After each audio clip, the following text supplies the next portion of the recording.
Okay. How is that? How is that? Okay, so this is going to be really quick. I'm not really going to be taking suggestions, I guess you could say. Of course, it's still going to be like discussion or whatever. Hey, LDML. Like, there's still going to be discussion, but I'm not really going to be. Hey, Brit Brit. Hey, Minyan. Um, yeah, I'm just talking about the two themes I put in the title. I'm not really talking about anything else. Because I'm doing this before I film some new videos. And edit.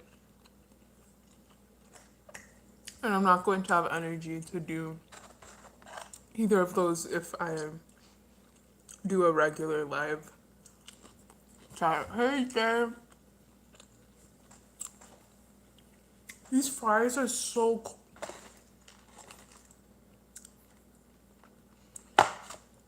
Okay, so this Chick-fil-A I went to didn't give me sauce. This is just the sauce I have in my cupboard because I'm a glutton. And these fries are cold. And they're salty.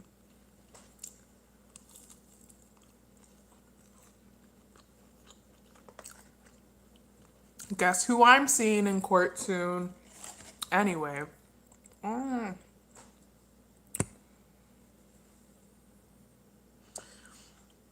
Is it, Britt?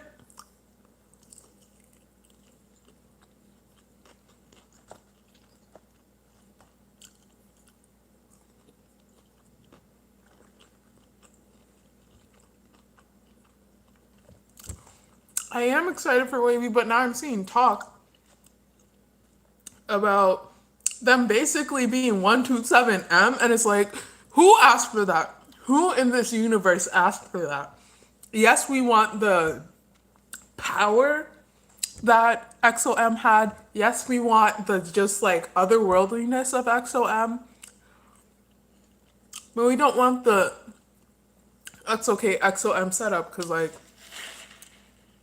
hey Justin, I'm pretty okay.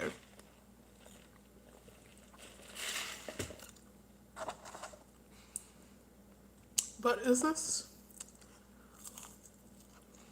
I'm not sure how many people will be joining us. Because like I said, it's going to be pretty quick. Like literally what is, I'm suing. Like you can't be racist and your meal is like subpar. Like you have to pick a struggle.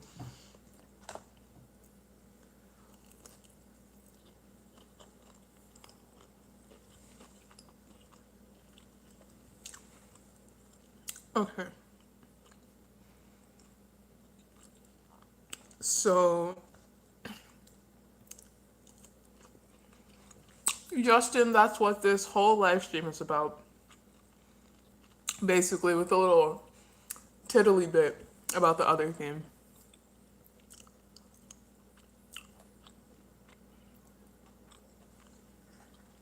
Asana says it's K-pop isn't in shambles. It's just that there's so many overhyped groups. Not every.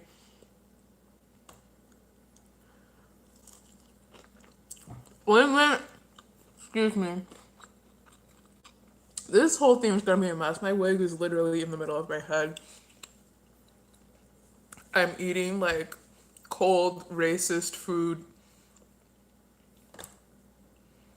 and my mustache is on 500,000 right now, but it's whatever. So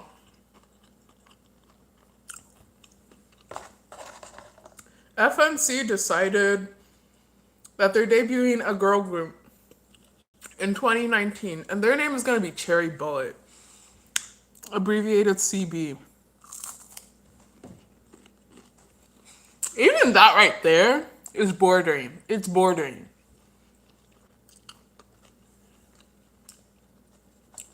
Then their debut teaser, whatever, I don't even know what the name of their like debut song is supposed to be.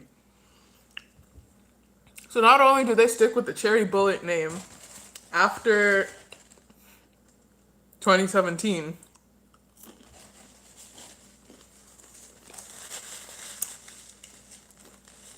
these fries are awful. Their teasers,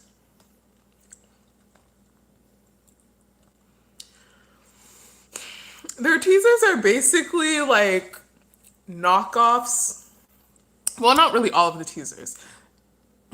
Here's my opinion, here's my perception. It is what it is. And you're not going to change my opinion because it is what it is. And I have no ill will towards them.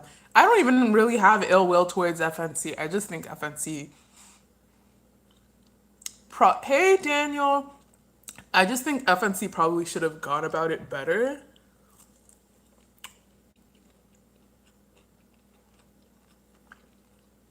Just go to their Twitter. I think it's at Cherry Bullet.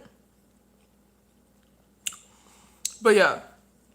So half of their teasers basically look like the Cherry Bomb teasers, which is like cool. Okay, the song is called Q&A. Okay, good. So then the other half of the teasers basically look like an edgy version of Vix's Rock Your Body music video. Now, when it's just the teasers, it's like, okay. And then, like, the theme with the teasers, oh, cool. Okay, so we don't mind if I, okay. I hope you don't mind if I talk with my mouth open. I'm not used to talking with food in my mouth, but whatever. So, Daniel, shut up. Some of us are poor. Some of us are not loved by SM. So, thank you. Anyway.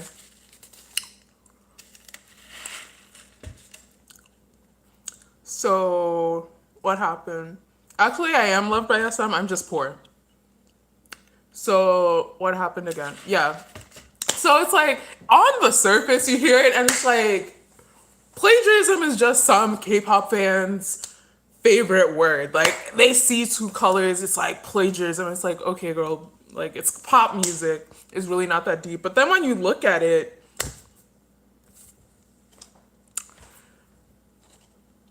I don't know, maybe I can pull it up on my other phone. Because I changed phones, that's why I haven't been on... it's teaser photos. So that's why I'm saying, like, I'm actually genuinely interested to see where they go with the whole, like, song, the music video, the mini album. Because it looks promising, it looks cute or whatever.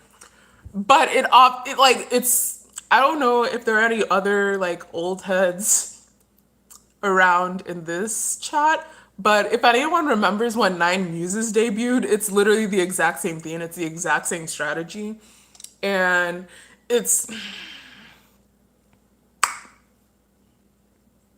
I'm personally not the biggest fan of it because, like, I don't think it damages the rookie group that much. But it's just like, there's a humongous fandom that there's a humongous fandom of which a large percent is going to have a bad taste in their mouth from jump about your group. So to me, like, I just don't like it.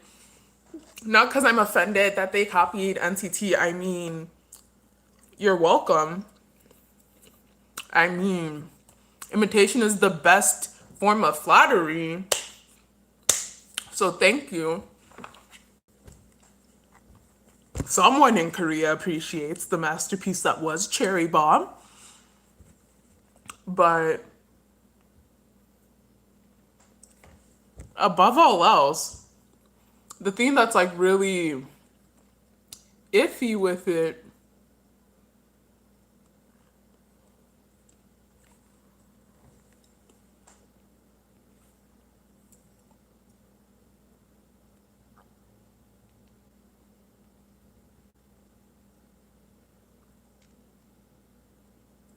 okay, so what's iffy with it is like, it's the color, it's literally their name is even like, oop, Don't call him Cherry Bomb. Let's call him Cherry Bullet.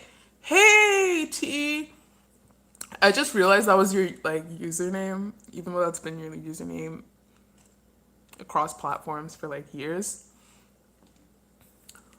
I'm curious to how the song is gonna sound too, because from what it seems, it's basically it's looking like it's going to be like a typical kind of more cute leaning, but fun girl crush adjacent, like girl group song, which is like, that's not bad. Hey, Larry.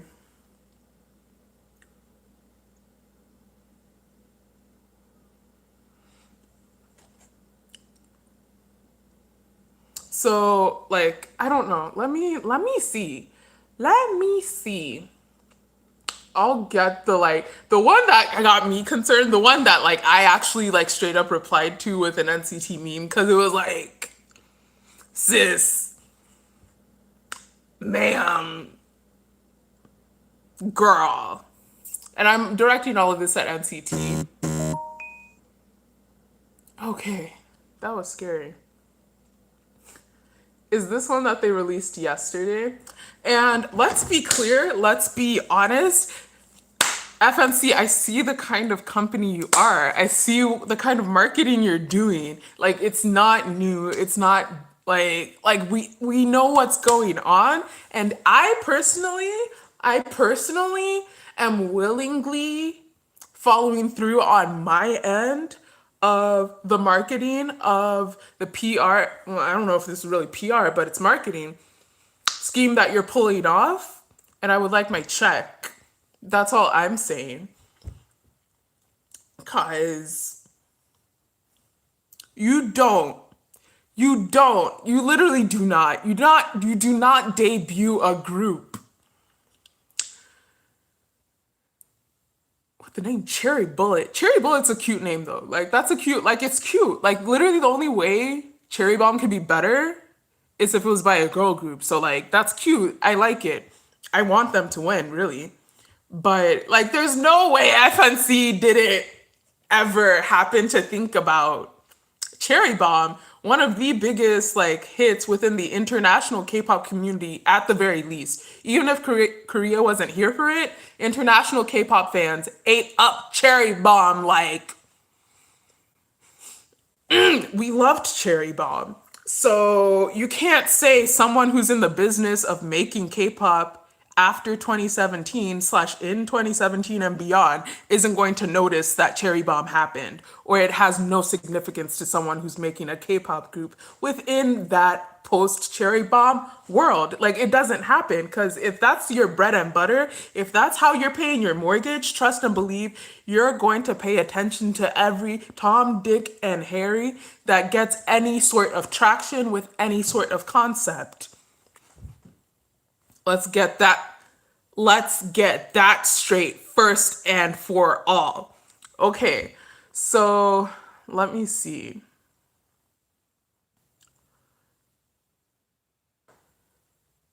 Okay, so here, I'm not sure if you can see it that well. Let me see if I can reduce the screen brightness. Would that help? Yeah, okay. So you see, like, this is one of the group member. Okay, so it's kind of like remind me of Rock Your Body. It's just like arcade game concept. Cool, whatever. 8-bit, whatever. Cool. Okay. So, okay, but this is the other half of literally the exact same member. Hey, Anthony, tell me what this reminds you of. Tell me what, those are boots, by the way. I'm not sure if they're Tim's exactly, but like, those are, so,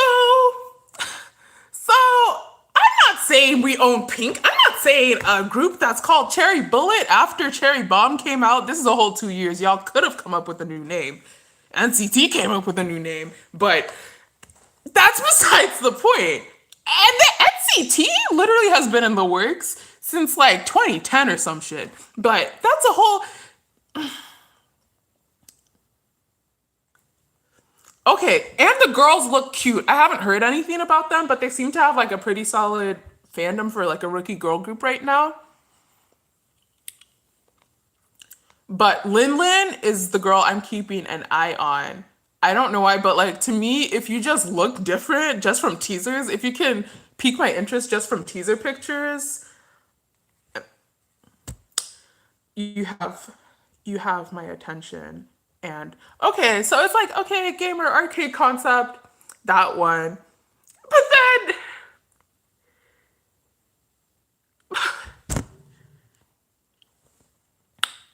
okay, but then and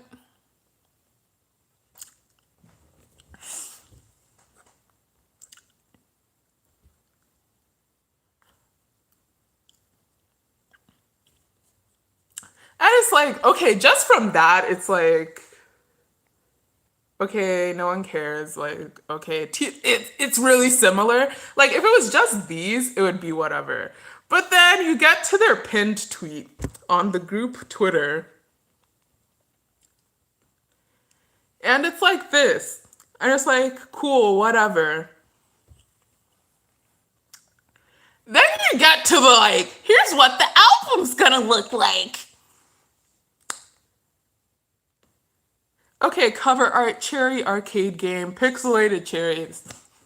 Obvious, expected overlap. Like, that's not any sort of. Okay, the pink with the like old school, like browser windows. Okay, expected. Rainbow, that's something that's different. Cherries, like, that's okay. It's similar, but it's like super different. But then, like, you start,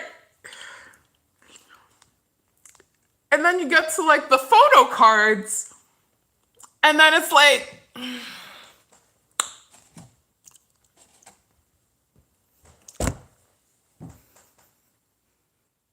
y'all could have shitted on 127, to be honest. Y'all could have been like, girls run the world, and that's that. Y'all could have jacked Cherry Bomb right from their gut. You could have gutted them. You could have scalped them just with your visual campaign, just with the visual teaser campaign, in my opinion. If you said, we're coming out with a cherry looking album, we're gonna have our photo cards in the shape of a cherry. We're gonna do all of these other things. And really we can't fully compare Cherry Bullet's Q&A to NCT 127's Cherry Bomb because we have Cherry Bomb as a complete package. We have the album, we have the music video, we have all of that. We only have the teasers and the like vague silhouette of the photo cards and an idea of the album. We don't actually have it right now in our hands. Cool. And that's not even getting into how reminiscent it kind of is of Russian. It's kind of reminiscent of Russian roulette with the whole like super cute pink, I'm gonna shoot you kind of theme. And like that whole aspect, that's kind of what the font kind of reminded me of. And this, again, is not to say, oh my gosh, they have no originality. They're just jacking all of NCT's team's hard work. Oh my god, it's none of that. Like, it's really like, there's nothing new under the sun. So like, what can you do? Nothing. But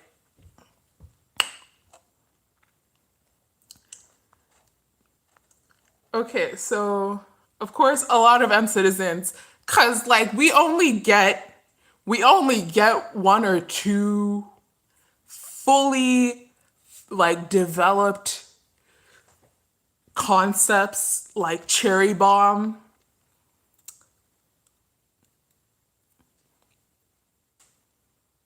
Yeah, period. For a lot of SM groups, you only get one or two of those. So when you get it, you take pride in it.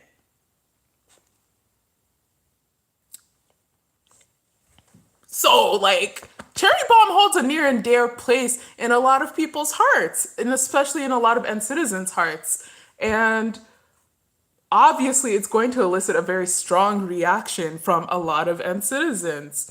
And that's, to me, it's obviously why FNC would craft this debut this way. That way, they get a pretty sizable fandom, not the biggest fandom in K-pop, but a size. It's a cute little and citizens have a cute little size or whatever, and everyone knows Cherry Bomb. So if you incite any sort of controversy with that, you're gonna get a lot of people who literally would not know that your girl group that's about to debut existed. You will get a lot of people talking about them and at least knowing that they exist. And you'll also get a lot of sympathy from people who are like, dude, no one cares, it's NCT, they don't fucking matter. And you're also gonna get a lot of citizens who will be sympathetic towards a rookie group that people are kind of, I guess, hounding on.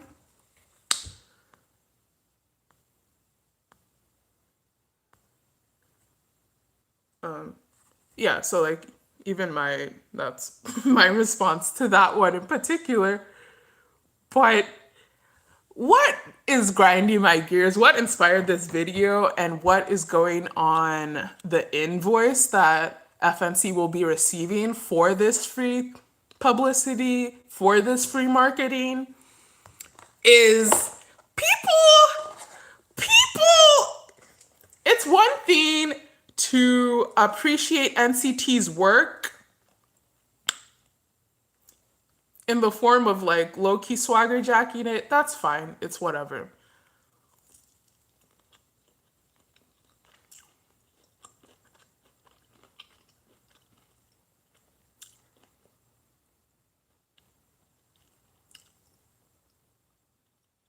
Oh, the hoe deleted? She deleted? Interesting. Okay, so some cherry bullet, I really want them to be called shooters. Like, I honestly want to stan, and I hope I can stan.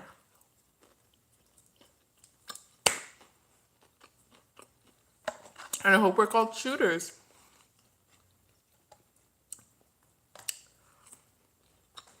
Took it upon themselves to be like, oh, well, last I checked,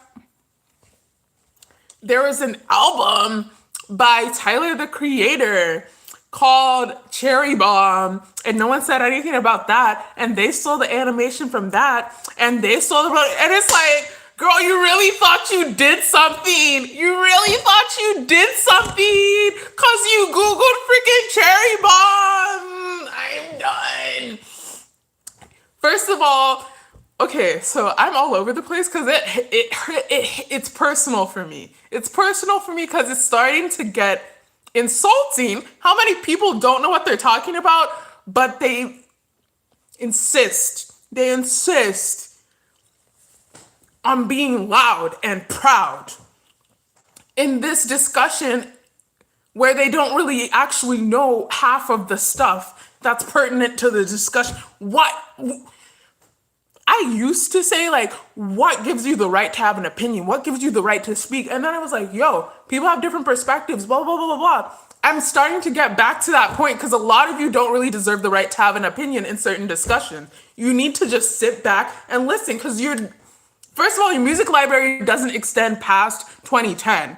So let's start there. Your pop culture understanding doesn't go past friggin' Britney Spears. So like, why are you, where do you get the authority? That's what I wanted. Where do you get the authority to come and try and tell me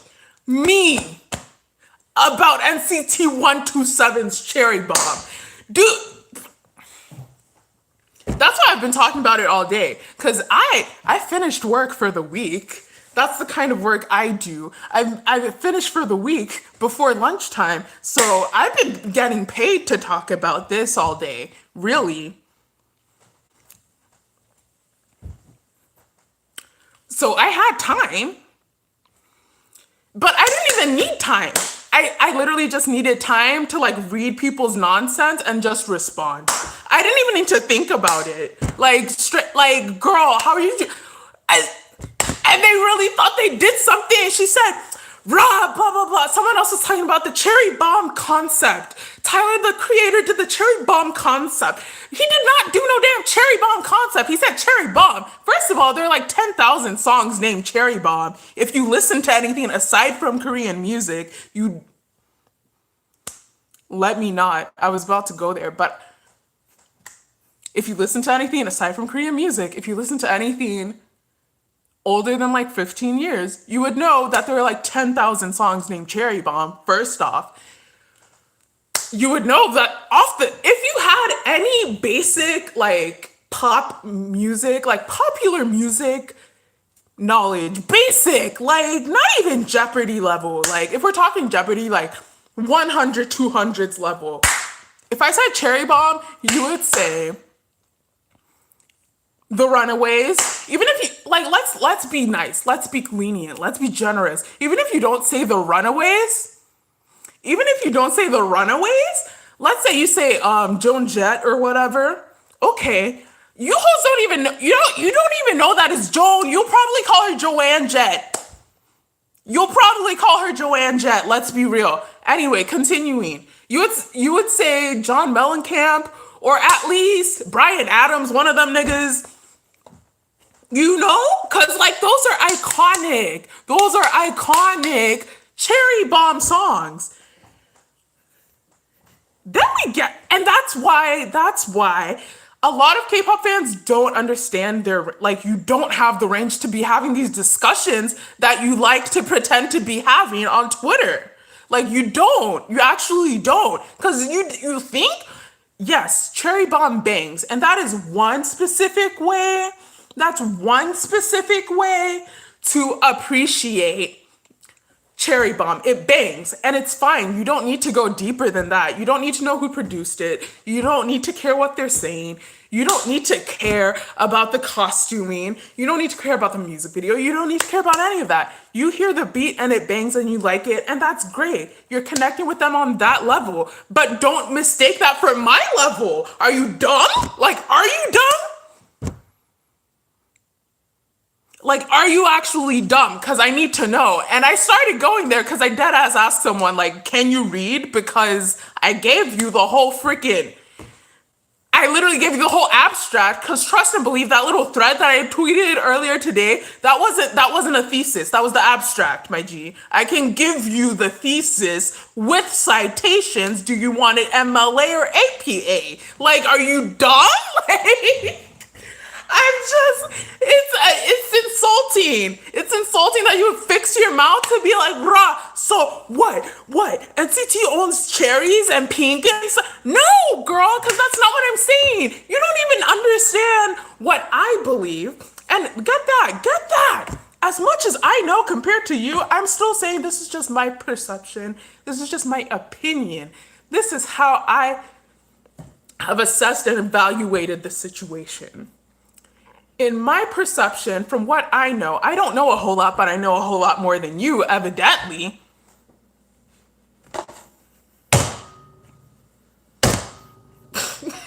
Since you, oh my gosh, Tyler, the creator, did the Cherry Bomb. First of all, it wasn't a Cherry Bomb concept. If you knew anything, even within that small time frame that you listen of, like, from which you listen to music, even within that small, tiny time frame, that little sliver of like pop music that you expose yourself to, that you allow yourself to be exposed to, you would know that Tyler, the Creator's Cherry Bomb album, first of all, the album cover is beige. It's not that pink one that person was putting up, so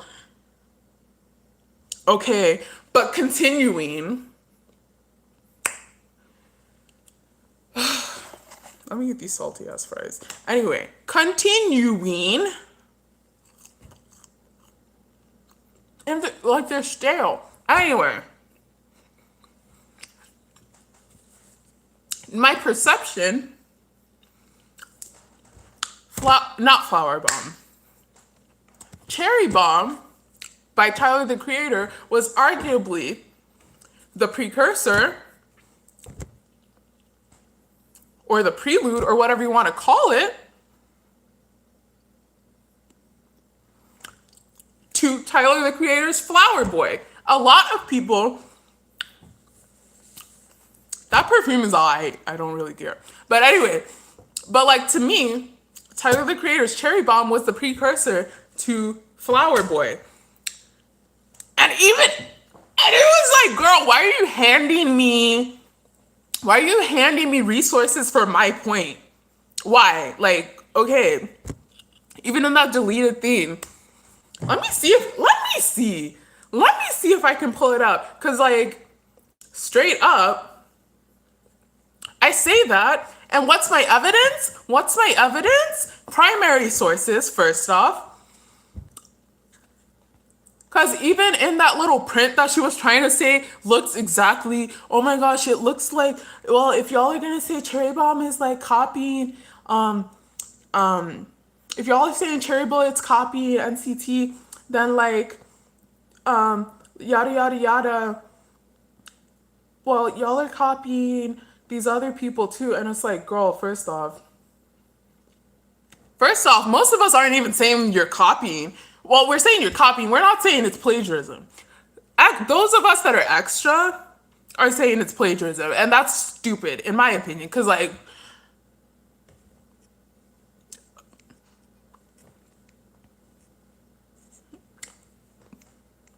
what can you do? But,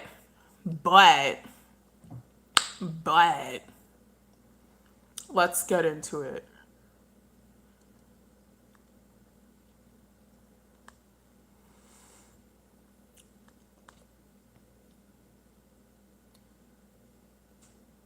Okay, so that's literally what I said. Because this was the second photo. Because you can just look up, you can Google Tyler the Creator Cherry Bomb, and you'll get the album cover. And then she put this second photo as like evidence that, NCT basically copied them. Yes, they both have Cherry Bomb and they both have Pink.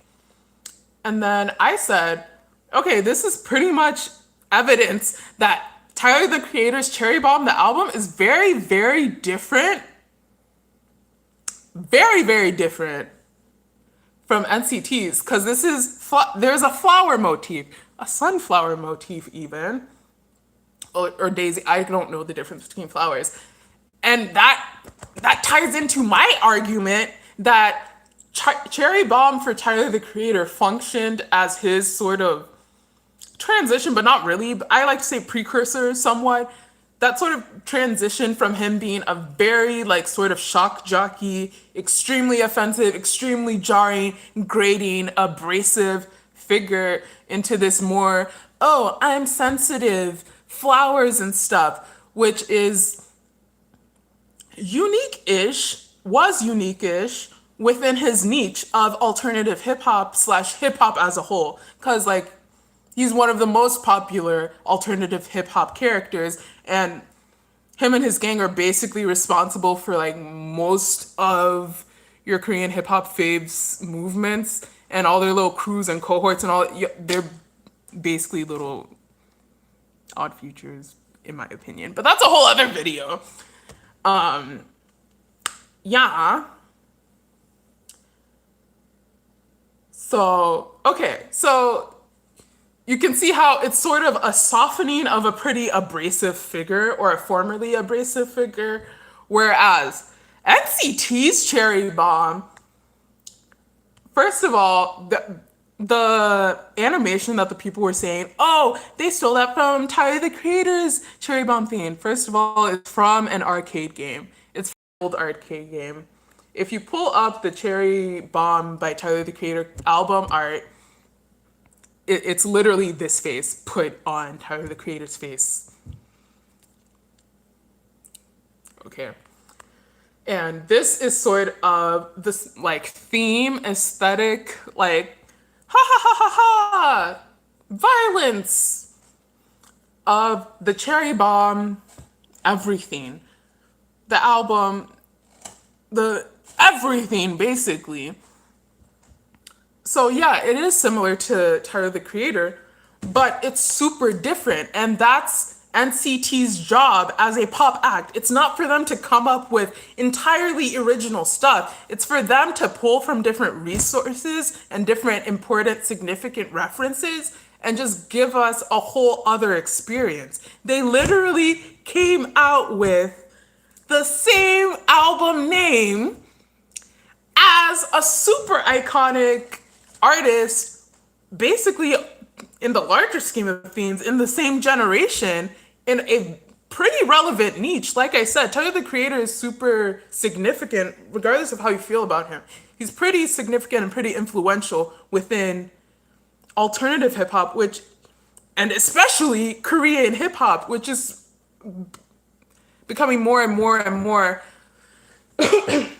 important and significant within Hallyu. So like you can't say Tyler the Creator is some like random person that like has absolutely nothing to do with what NCT is doing. But they literally came out with Cherry Bomb, and virtually nobody was talking about Tyler the Creator's Cherry Bomb because they were just entirely different experiences from jump. NCT was giving you pink paramilitary. And that's another thing, because I was already planning on doing a Cherry Bomb appreciation video for this summer because, hey, Rod, like Cherry Bomb, like it just bangs from jump. It bangs, so like it's really easy to just get stuck on that level. But there's so many levels to Cherry Bomb for us to appreciate. Like even in the styling, literally just the teaser pictures, like pink paramilitary chic whatever. First of all, the whole wave right now for like Korean K-pop boy groups is basically this like somewhat arguably hyper masculine yeah hip hop. The yeah hip hop, the hip hop aspect, people have realized like that's super cringy. Chill, just put your music out and chill on real hip hop. But yeah, it's still a very like, yeah, hyper masculine, yeah, wave. And 127 managed to continue in that same vein, but in a very interesting way. And it's because of the pink, it's because of the paramilitary aspect, because that already squashes any similarities between Tyler the Creator and freaking 127's. They were basically, and then if you read the lyrics, which I know you didn't, it also ties into that quasi-paramilitary aesthetic of you don't believe in us, but we believe in us. And we believe in our work and we believe in what we're doing. So there's no way we can't win. So get ready because we're coming whenever we come. And that's that on that. That's basically what the song is about. That's basically what the dance is. Like the dance is super duper powerful. It's a Kendrick Lamar type beat, a damn type beat. And it gives you that edge. It gives you that. But it's not like it pulls from so many different references and sources to create this really intense experience that is so much fun to be a part of. And you can choose the level at which you want to appreciate it. Because like even just with the Kendrick Lamar type beat, the way that Kenzie and them took the beat that Dem Joints, I forgot the American producer's name, but the way that they took that and made it into an SM production, but still kept that essence at such a high concentration. And even then, like I said, Cherry Bomb, for you to make Cherry Bomb iconic for you as an act in this 21st century, you really have to do, like, you really need to do something significant, because like I said, Cherry Bomb is an iconic song from the 70s. It's a super iconic song of this all-girl And when we say girl, we mean like teenage girl, hard rock group, punk metal. I'm not sure. There's Lita Ford who went on to be a metal act. There's Joan Jett who went on to be more of a punk act. So there were elements of both of those like genres that were, I guess, more fully formed later on with the offshoots that came from the Runaways, but still it stands. Like they were very like heavy in your face. Like it's hard to say someone is in the 21st century, like reaching that level of intensity. And I wouldn't necessarily say that they're reaching that level of intensity just because the history, the gender, all of that stuff, like you're not going to be as intense as like the Runaways coming out in the 70s. But still, you earned your right to be in that Cherry Bomb lexicon. NCT 127 earned their right to be in that Cherry Bomb pantheon of artists. There's the Runaways, there's John Mellencamp, there's Tyler the Creator, there's NCT 127. Why? Because they did that. So let's get back into it. Let's get back into it. Okay. Anthony said Cherry Bomb is basically the male version of a Blackpink concept. And that's what I mean. That's what I mean. It's significant. Why does the pink stand out so much? Because it's this super like hyper masculine posturing BMX, like bombs, all of this stuff, machinery, warehouse, blah, blah, blah. And their color scheme is pink and purple.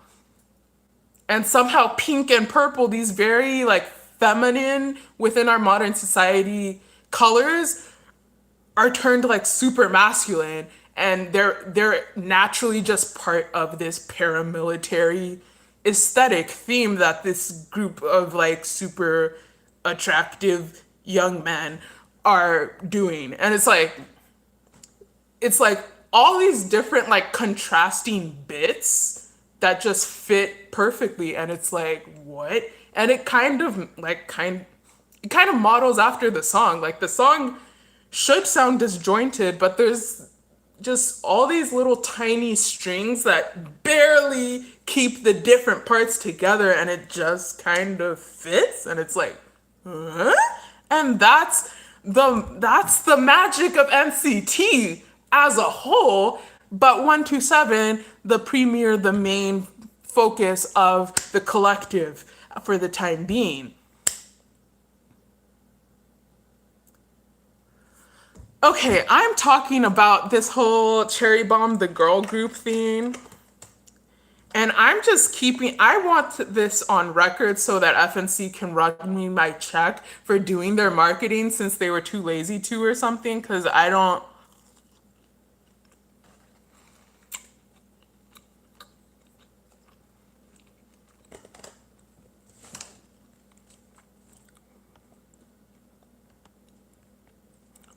even know what's happening.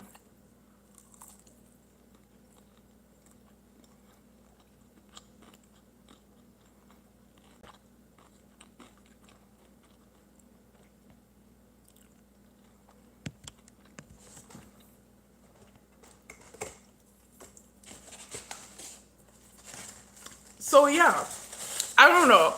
I don't know if I'm gonna keep this up. I might keep it up just for the time being. But I'm doing a full video essay. It probably won't be a video essay because I don't have time to edit that kind of thing. But I'm doing a proper video, almost with citations about it, because it's annoying that people like feel like they can just open their mouth and start talking.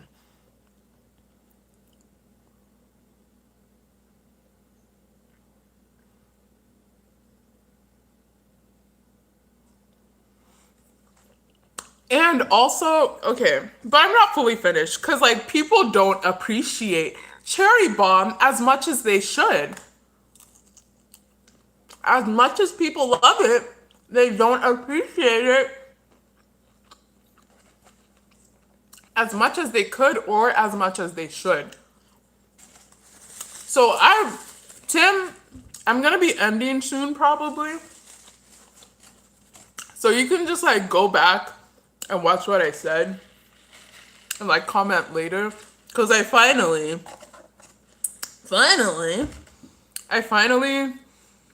put like my YouTube account on this phone, on my new phone, so I'll be responding to comments again.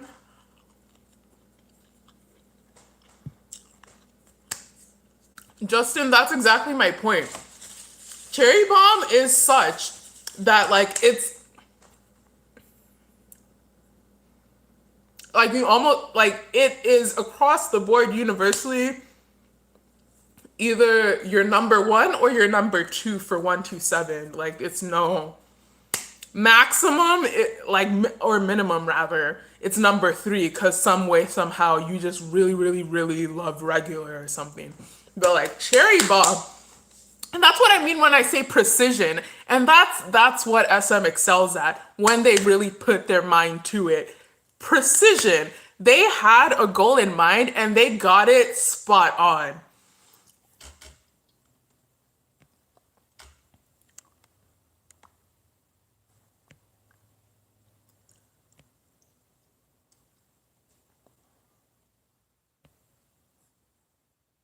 The international implications in Korean and English. Are you dumb? Like,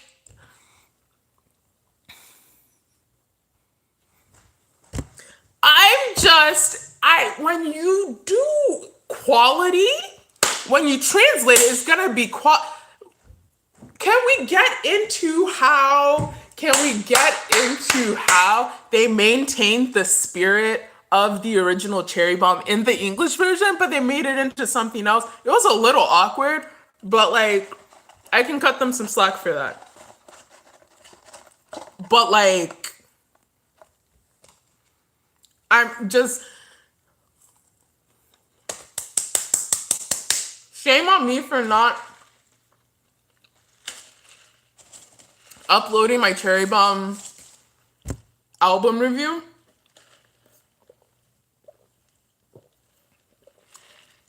But spoiler, the main theme that like shook me when I was listening to Cherry Bomb, because I did not want to like NCT 127 at all. I was just waiting for NCT U to come back. But everyone was talking about it and I was like, okay, whatever.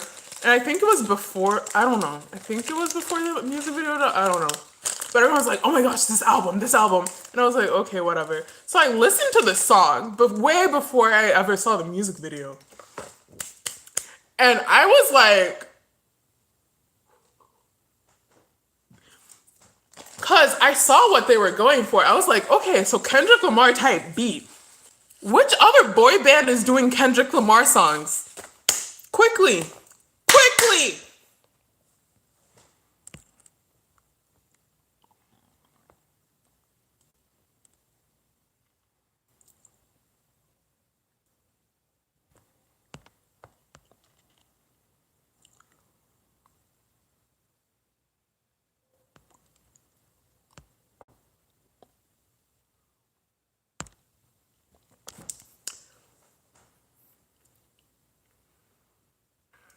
Irregular, and citizen. I'm not sure if you are allowed on this channel because I don't acknowledge comeback in Japanese.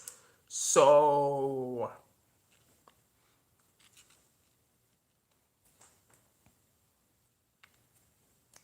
that's a joke, by the way. I don't really remember your name, but I'm really sarcastic and really that's how I interact with people because I normally don't interact with people.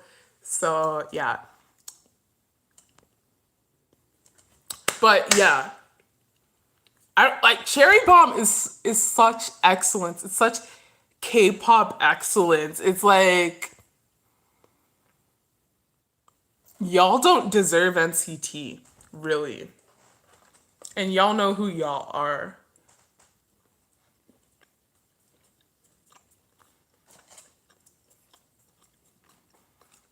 I still haven't heard of Simon Says.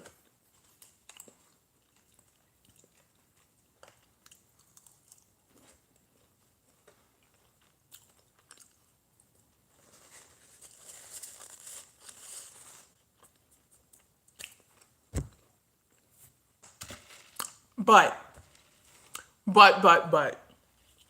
My point stands.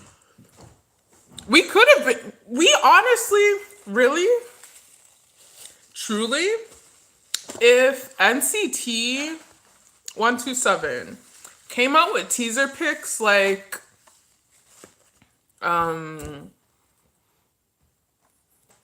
NCT Dreams, My First and Last,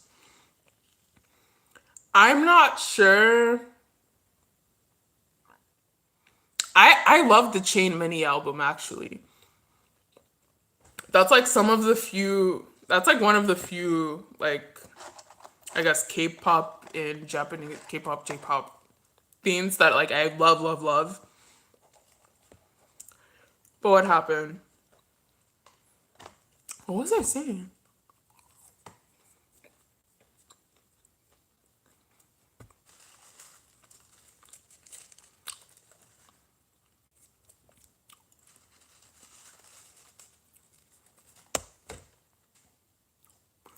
Okay, so like I was saying, NCT 127 could have come out with some teaser pictures looking like NCT Dream in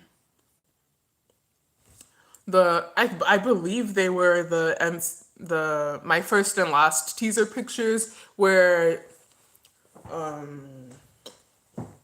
Donghyuk was in like the like golf in the like Tyler the Creator's line. We know who. Don't tell me, like, are you dumb? Like, are you really dumb? Are you that dumb? Are you that dumb? Are you that dumb that you're gonna, Tyler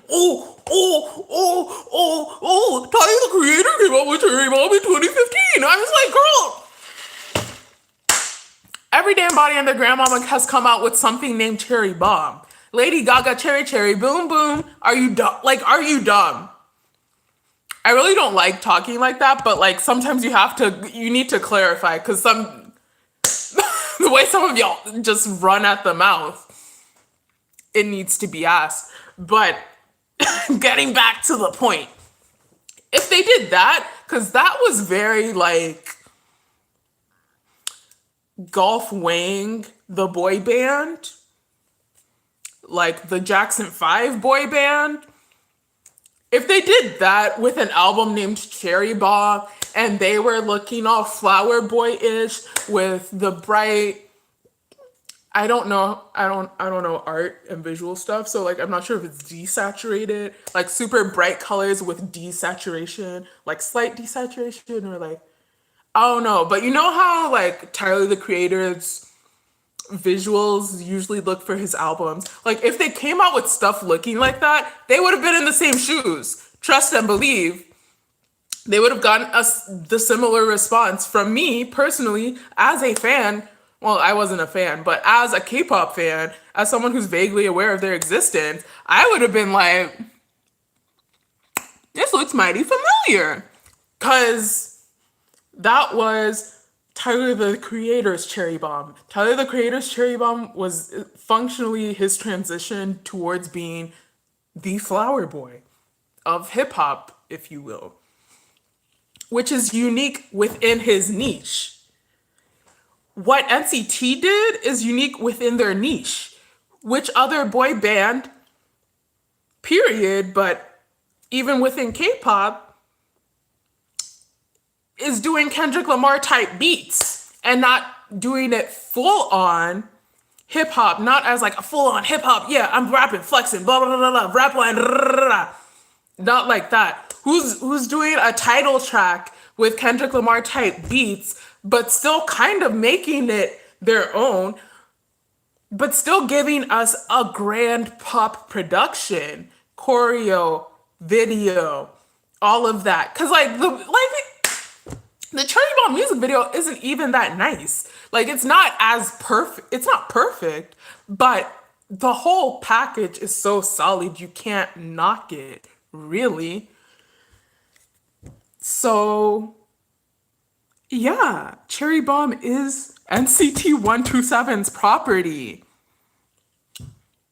and it will be respected as such. Now, whenever you use this kind of tactic, like I said, and I literally said it in my, I didn't say it in my thread.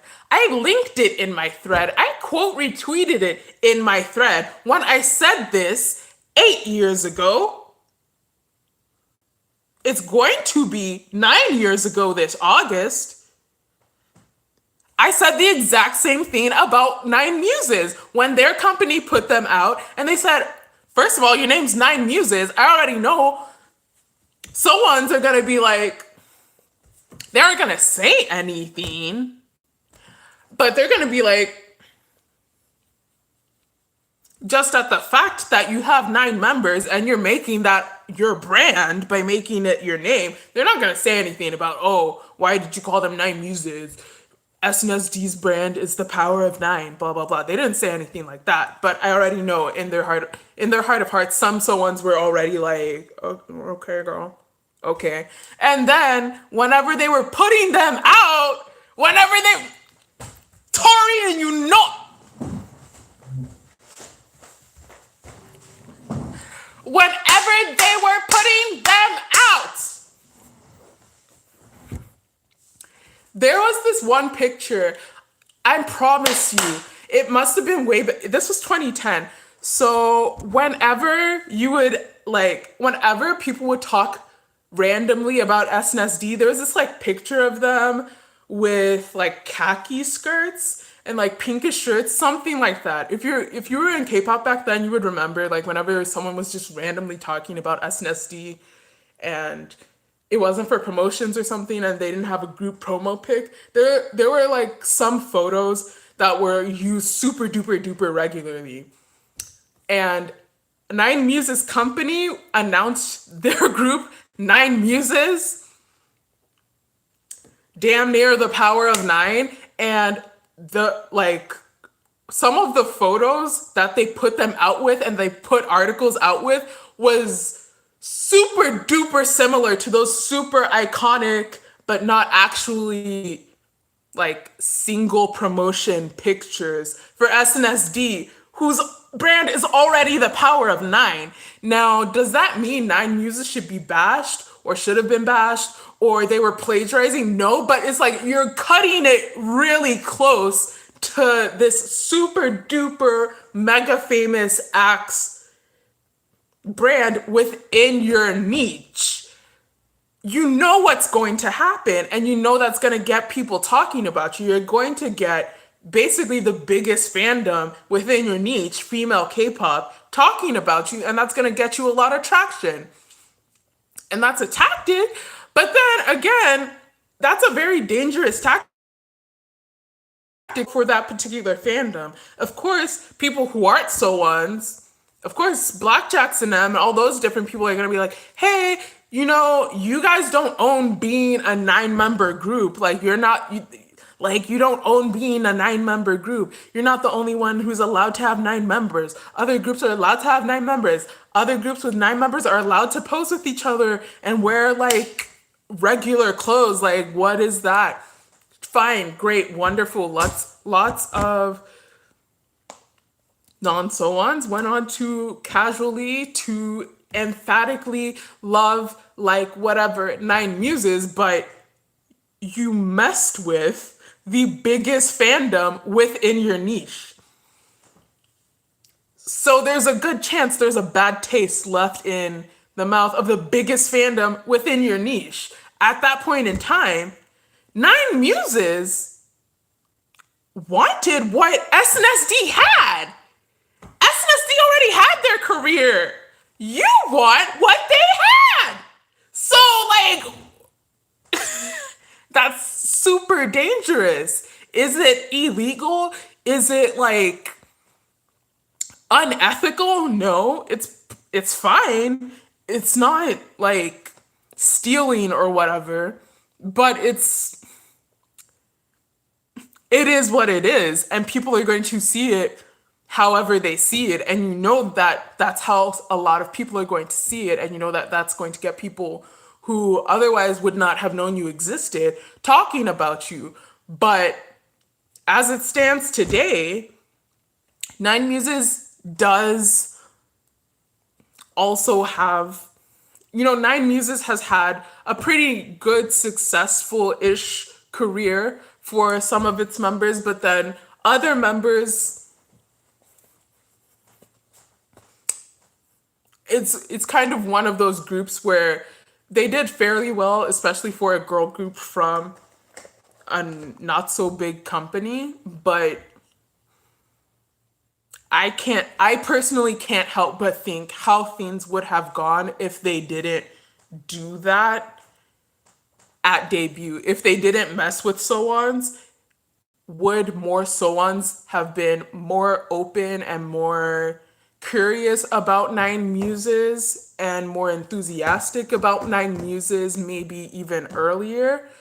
During the times that SNSD wasn't super active in Korea, would they have been a fandom to pull? Would they have been more of a fandom to pull more from if they hadn't like literally debuted and thrown Nine Muses out there with that hoopla?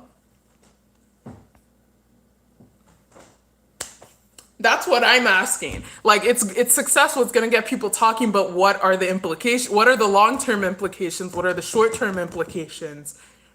Because they're there. People are gonna talk. For Cherry Bullet, you have a girl group doing a concept, what's looking like a concept that, two of the three biggest girl groups as it is right now are kind of known for. And they're popular for both domestically and internationally. And it's them versus a boy group. So the optics are going to look bad of boy groups, fangirls just jumping on these innocent little girls. So there is a higher chance of people, how do I say it? There's a higher chance of people sympathizing with them, and there's a higher chance of there not being too much crossover between who their target audience is and who the potentially offended audience is. Theoretically, most boy group stans aren't really going to be girl group stans. So if they're offending a boy group's fandom, it shouldn't be that bad, and it's not necessarily like ARMYs or XOLs or Wannables or so. It's not like a huge, massive behemoth of a fandom that will end your life, maybe literally. It's nothing like that. It's just a nice extra medium fandom for boys. So maybe that's how their calculations worked out, and they're like, let's go ahead with it. But I don't, yeah.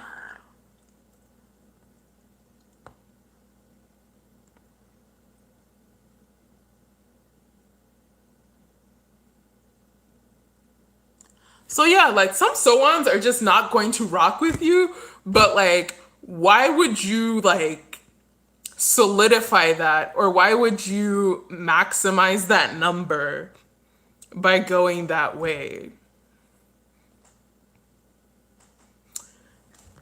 Was my thinking 9 years ago. So don't think it's personal about Cherry Bullet. Like it is what it is. And likewise, in the reverse, even when bigger groups do it, my sentiment is exactly the same. I'm not saying these people should be sued for plagiarism. These people are being unethical, or they're stealing, or it's whatever. But even when BTS came out with the teasers or whatever, the images for one version of Love Yourself Tear, super similar to those pictures from SF9. They were similar to those pictures from SF9, and SF9s were published first. So That's that. I'm not saying BTS should have been sued or anything, but SF9 fans aren't being that extra by saying that looks mighty familiar because it looked familiar. Like,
I think Big Hit should be putting out another girl group at some point in time during one of Blackpink's like 5 year hiatuses. That would be a good time.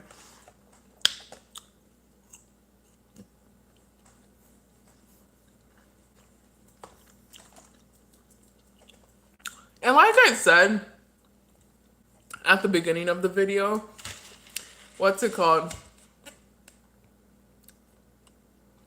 Plagiarism seems to be like I've never heard plagiarism as much as I've heard it within the K-pop space. Like that seems to be K-pop people's favorite word for some strange reason. When they're in the business of pop music, idol pop music, like nothing is original. Of course it's coming from somewhere. Like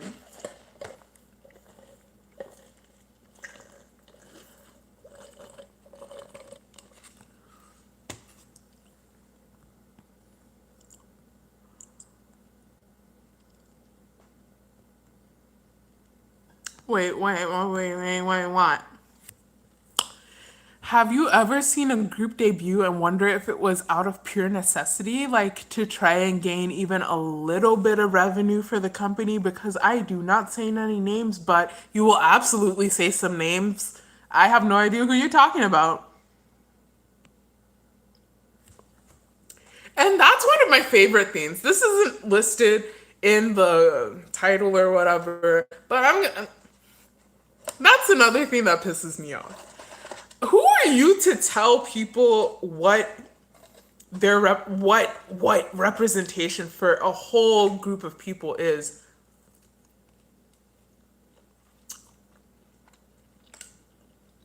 When that group of people isn't even represented amongst that representation you're talking about.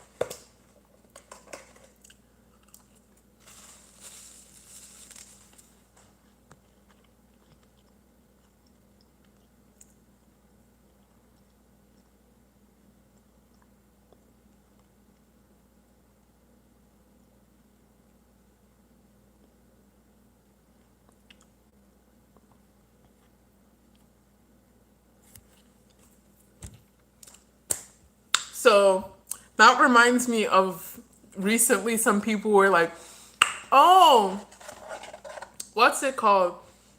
Karen, oh, like someone wrote a tweet like, oh, this is so inspiring or gratifying, edifying, whatever to see dang it.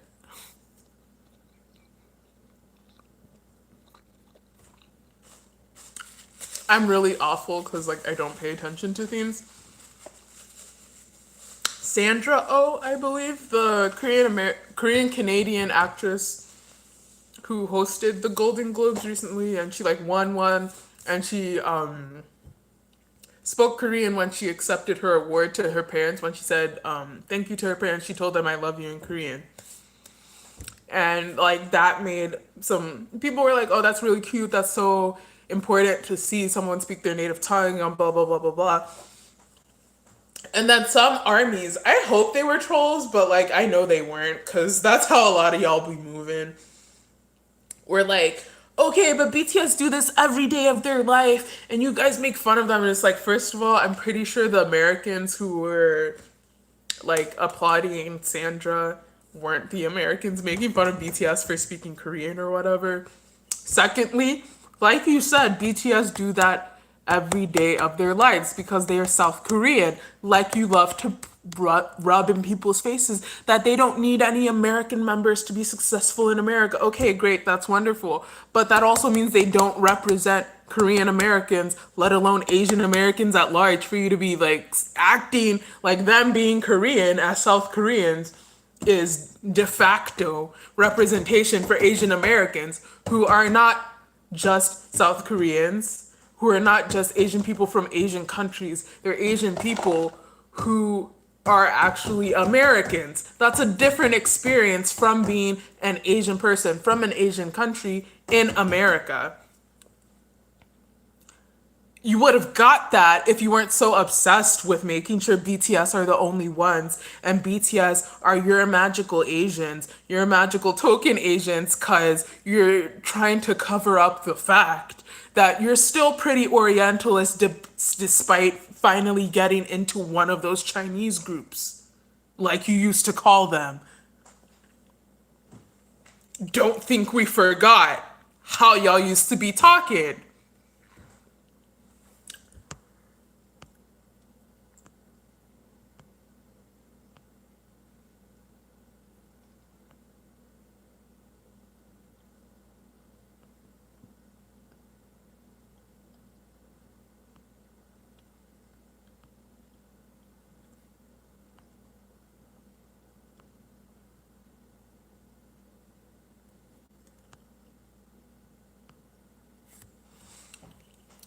And it's like, so, I mean, say whatever you want about Chris Wu and his whatever you want to call it, his box, his, forgot what they call it, money paying for his place on iTunes charts and the yada yada yada, blah blah blah blah blah. Okay, fine. But to say, but like, you can have those conversations, but anytime there's someone aside from BTS, oh, that's not real Asian representation. Suddenly your Asian representation rhetoric disappears and that person's fake, they're a fraud. They're basically all of these Orientalist tropes that you're going to turn around and say, oh my gosh, people are so racist to BTS. But you throw that around at every other Asian act. Okay.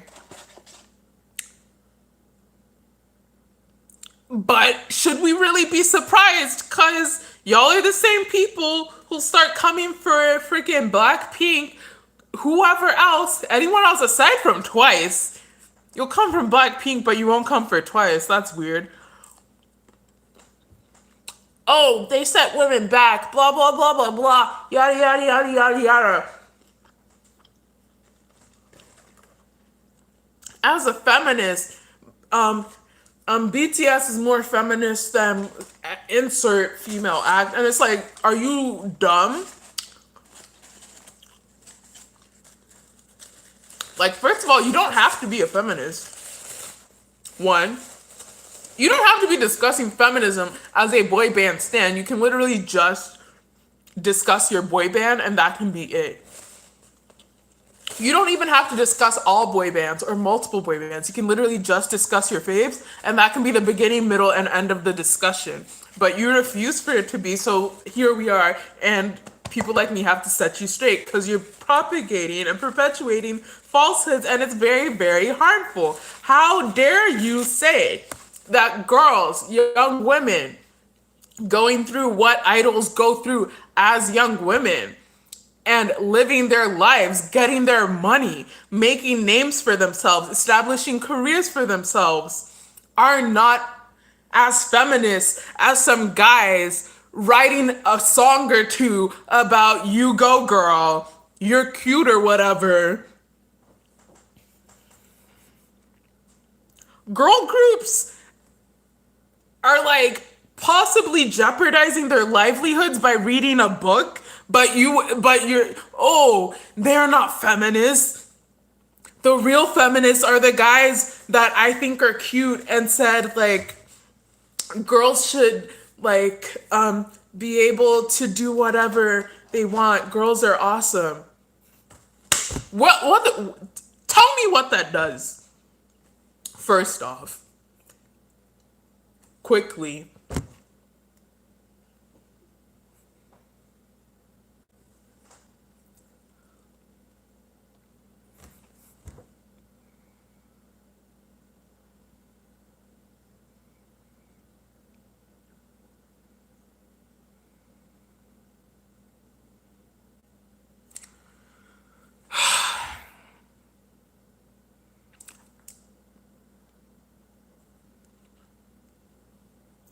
Okay, time's up. So let's go by name. What did 21st century girls .mp3 do for women's rights? What did it do about the cam spying, the spy cam problem in Korea? What did it do for Irene? What did it do for Luna? What did it do for...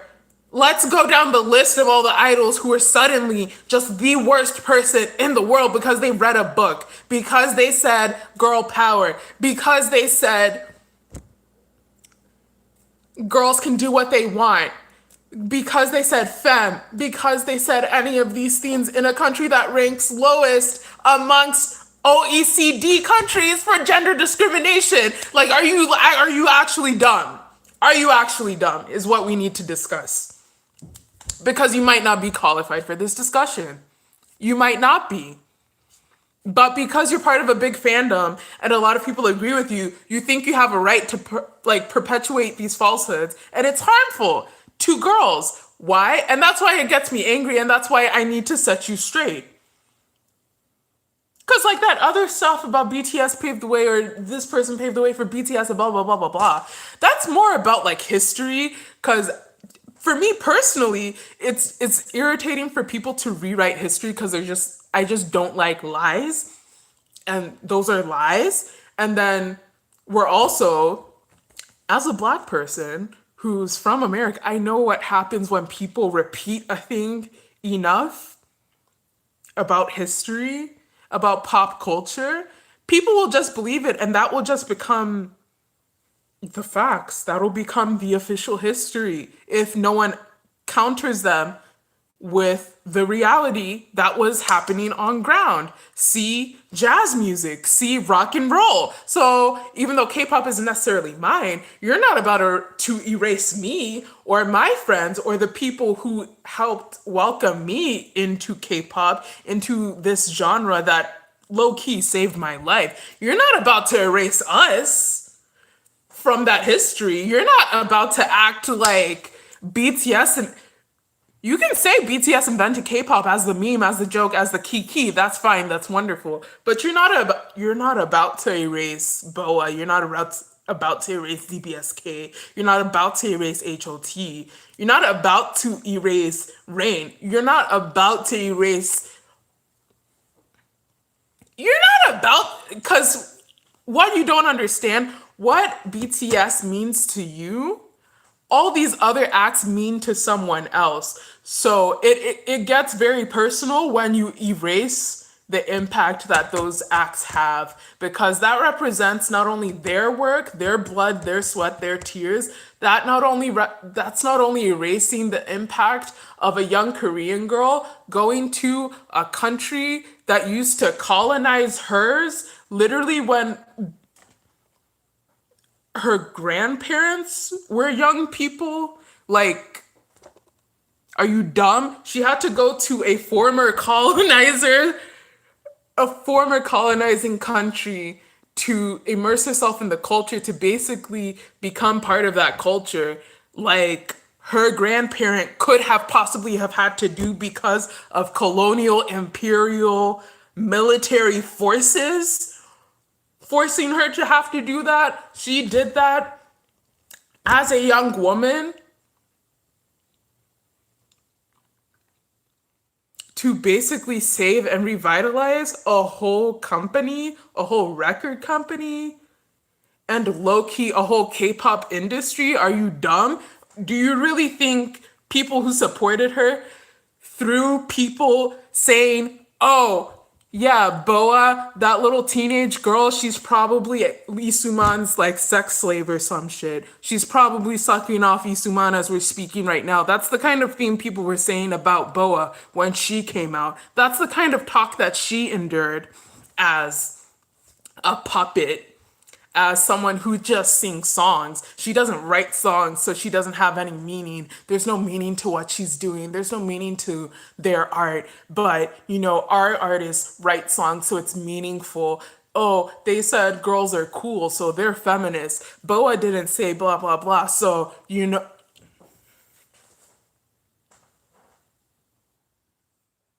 I'm sorry, I didn't realize BTS was singing in freaking anime OSTs. I didn't realize they were singing in Inuyasha, and that's how people like literally learned that Korea existed. Let's be real, let's be honest. A lot of us who came in during second gen, and if we didn't live in New York or LA, or a like very heavy a place with a very like big Korean community, a lot of us probably didn't really know what Korea was until we happened upon a Korean artist who was working in Japan, and we found out that this Japanese song that we were really into and this Japanese act that we were really into was from this other country called Korea, and we were like, what's that? And then wow, we found out about this other thing called K-pop, kind of like J-pop, but totally different. It's actually, you're not about to write that out of history because your faves are doing their job as the rightful successors to those people's legacies by taking it to the next level. That's their job as successors. As successors, the minimum you can do is like slightly below the people who came before you to have a claim to their throne, like barely. It's expected that you will supersede and you will outperform them. That's what you have to do as someone who's coming up after someone has already done certain work that you get to benefit from. That's what we talk about when we're saying pave the way. You don't have to go to Japan and do all of that stuff. You don't have to do all of these things. Likewise, TXT doesn't have to set up big hit. They don't need to work day in, day out for years on end all over the globe in order to get a decent budget for a teaser. They get a decent budget for a teaser from Jump because BTS did that for them. Likewise, certain acts did that for K-pop as a whole on a global scale, and you're not going to erase that because they're not your faves. I'm not saying you have to like them. You don't even have to know anything about them. Just don't talk about what you don't know about, and more importantly, don't care to know about it. That's the biggest part of this. You don't care to know about it. If Saute G came out and said, BTS, what kind of dumbass name is that? Fuck them. You would not be recognizing his impact on Korean music. You wouldn't. And that's that. Because the evidence shows if someone isn't licking BTS's behind, they didn't do anything. They don't exist. They don't matter. And that's not true. Sometimes really important, influential, fun, foundational people are dickheads and they aren't nice and they don't support their successors and they say untruthful things. Sometimes they say somewhat harmful things. That doesn't erase what they did. That's the complexity of life. That's the reality of life.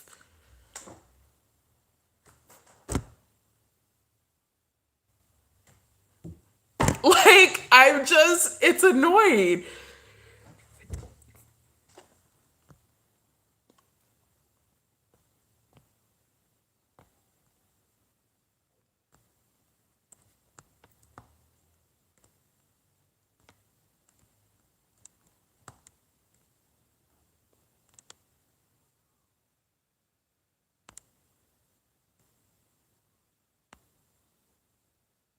Asana, but like, and this is what's annoying because like, I'm not even a VIP anymore, but it's like, girl, how are you going to be Big Bang 2.0 and then you're trying to tell me that Big Bang has nothing to.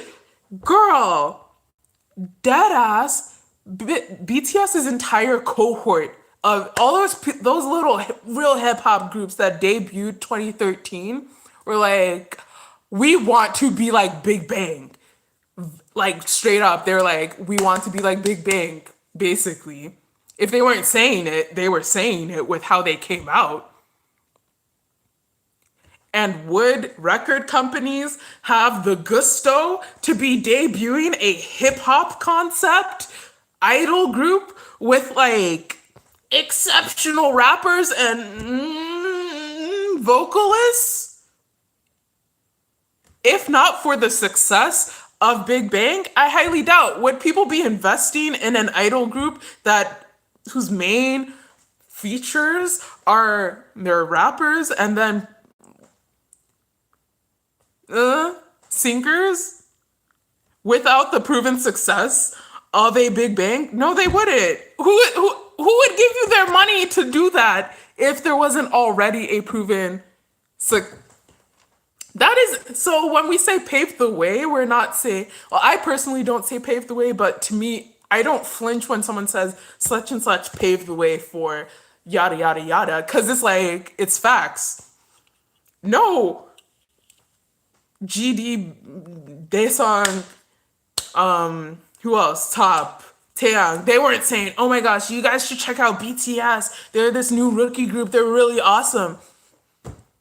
Heck, I'm not even sure they were shouting out Icon in them, so I'm not sure why you were expecting them to shout out. I'm not sure why you were expecting them to shout out BTS or somebody to say they were paving the way for BTS. It's like, that's not what we're talking about. We're talking about infrastructure. We're talking about, okay, hip hop group is a concept. That's a legitimate concept. That's a legitimate bet to make in this industry, in this environment. We're not saying Big Bang specifically did anything for you. You still had to put in your work. You still had to live on your big hit budget and figure out how to do things for yourselves. And shout out to Big Hit for doing that. Shout out to BTS for doing that. But there was an infrastructure that within which you were working that you didn't have to struggle the way you would have if you were a group of Filipino boys or if you were a group of Thai guys. There isn't that same infrastructure for people around the world to care about you as a new group the way that there is since you guys are from South Korea. And that's because of previous South Korean acts. Like,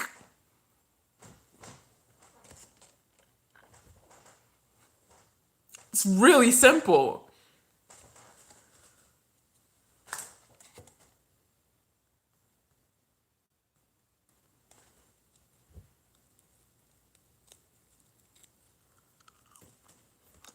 And I mean, Jihyo said that, and that's valid because BTS,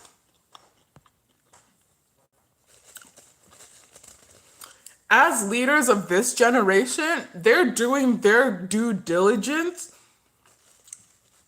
to expand that infrastructure. They're doing their due diligence to take it to different heights, to take it to new heights, as they should. And I appreciate their work. And even just as an citizen, I appreciate them putting K-pop back on the map in a way that it wasn't necessarily before they started popping off the way that they're popping off now. And one of my favorite acts, and inadvertently me as a fan of them in this market, I'm somewhat benefiting from it because if nothing else, it's kind of pushing SM to realize that, yeah, they do need to consider markets outside of Japan and China and Korea before their groups start enlisting in the army. Like, that's something that they might probably should do. So I appreciate what BTS is doing, and they are building that infrastructure. And future generations should list them as a very, very influential group and a group who makes things, a group who shaped the K-pop industry, the K-pop atmosphere, the K-pop sphere that they are coming into. That's just facts. But likewise, there are people who came before BTS who made it so that BTS could do their work as BTS and become BTS. Because it is what it is. And there's like no way. And like the other, it's so annoying. But like the other thing is like,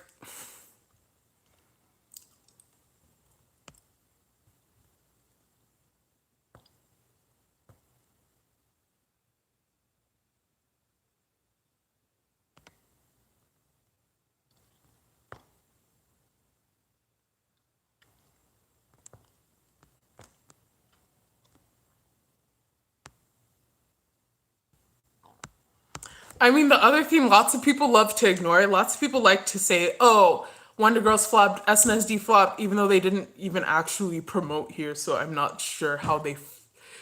That's a whole other thing. People say SNSD, Big Bang, 21 flop. It's like, no. 21 released a song, and on its own, it was getting played in US stadiums at US sports games. And their companies didn't do anything about it because they were scared to not maintain their same status in a whole other market that they had kind of attempted before, but that failed. So a lot of the really big companies who could have really hit the pavement and done more did not. So a lot of the smaller companies like Big Hit, like Jellyfish, hit the pavement because they were hungry. They didn't have the luxury or the privilege of just not wanting to get money because it's not to the like status that they're used to or that they want attached to their name. For them, money is money. As long as it converts and they can use it, it's good.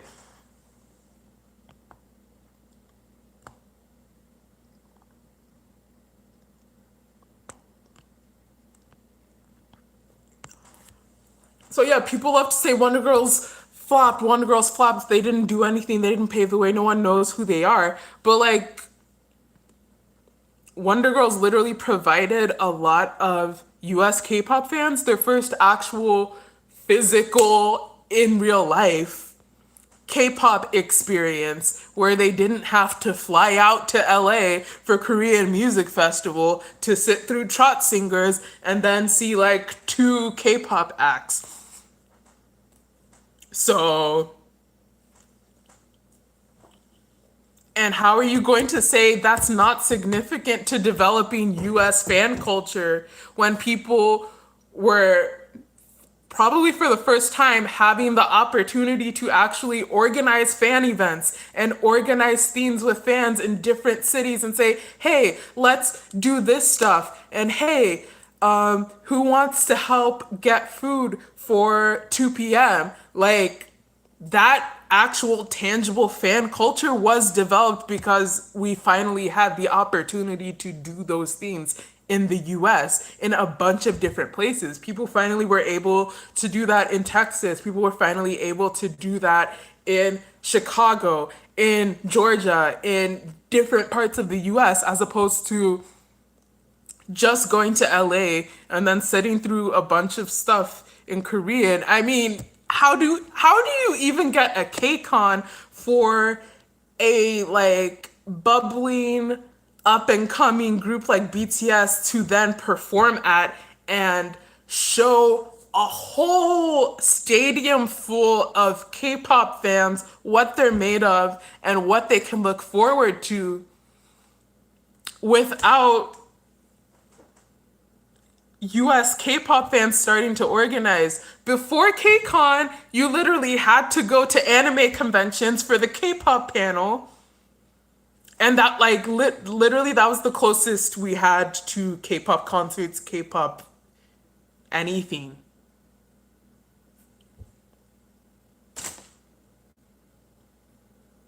How are you going to erase all of that and act like out of nowhere armies created? Oh my gosh, armies have like a fan culture outside of Korea. It's like, girl, that didn't happen out of nowhere. That's why it's kind of funny when people start saying like, "Oh, armies have we have translators," and it's like, girl, literally every K-pop fandom has translators because before BTS, some I'm not sure if you know this, some K-pop groups had fans from all over the world, and some of the Korean fans all over the world realized, hey, these are comments in English and Spanish and Chinese and Russian.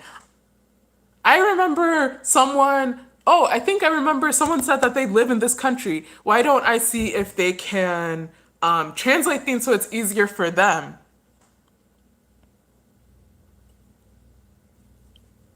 How does that not how does that not provide an infrastructure for armies to develop to the point that they have now? Because they didn't have to start figuring that stuff out for themselves. That was already a de facto part of international K-pop fandom by the time BTS came around. Everyone knew, hey, if there's a group coming out, they need a fan page that posts all of their website updates, homepage updates, social media, whatever, blah, blah, blah, blah, blah, in one account across social media platforms. And they need translators. We need a translation team. If there's a group coming out, we need to recruit translators. Hey, this person translates for 2 p.m. Let's see if they can do a few things for this show. You already translated this show for 2 p.m. Would you mind translating this show again? There's this new group called M Black. There's this new group called whatever. There's this new group called VIX. There's this new group called whatever. That was already part of the culture because of the previous acts who did not, let's not get it wrong. BTS is taking things to whole new heights. But they took things to whole new heights and they came into a world where certain things were already in place.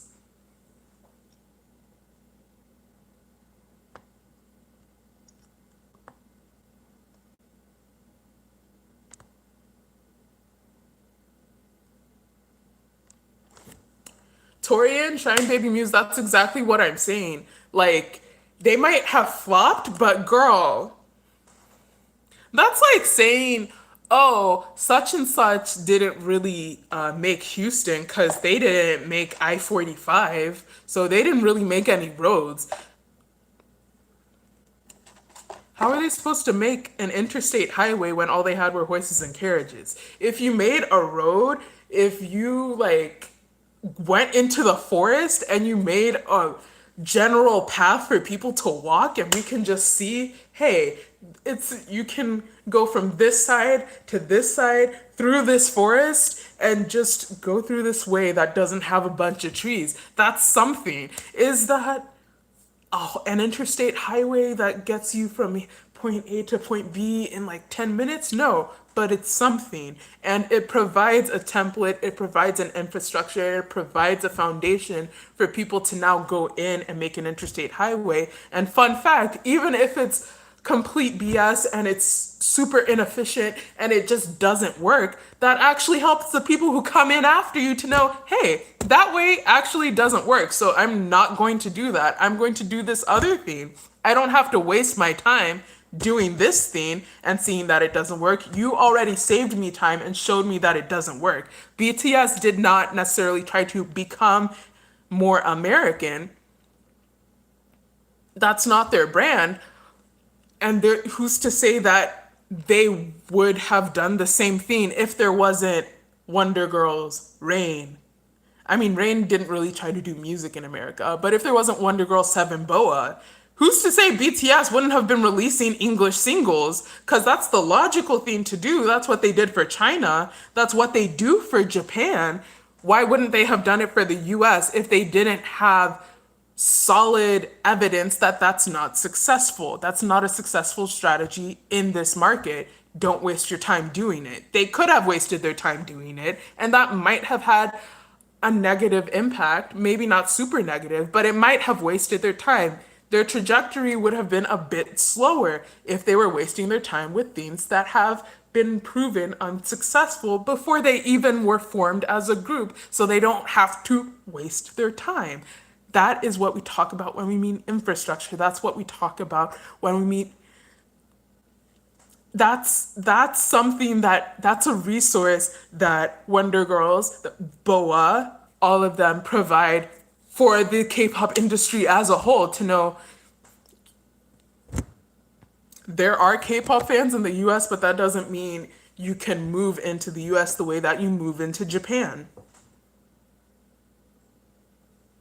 You did not spend your money to send the Wonder Girls out there. You did not spend your time learning English, networking with all of these American artists. Who knows what kind of shady business, well, not shady business, but who knows what kind of seedy people they had to try and work with, be around, tolerate, just so they could try and establish something for themselves in the US for it to quote unquote flop, even though it was holding the record before.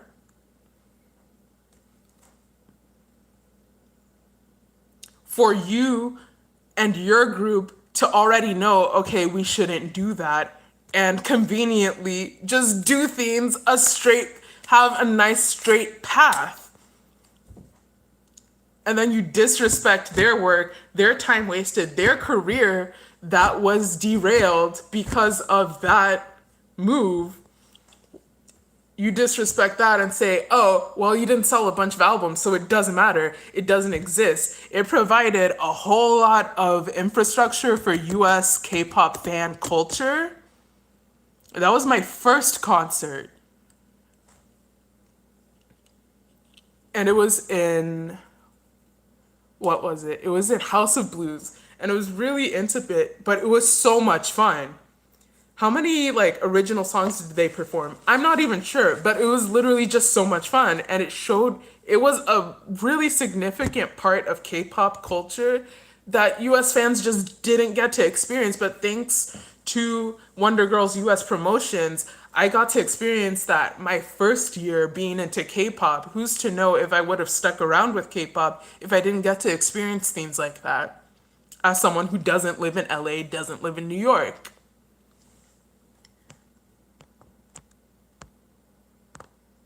And if people like me didn't stick around, if multi-fans, general K-pop fans like me didn't stick around, who's to say BTS really would have been able to grow so quickly and so solidly and have such reach so quickly if we didn't have the second gen US at least, or international K-pop fan culture of always looking into new groups, always giving groups a chance.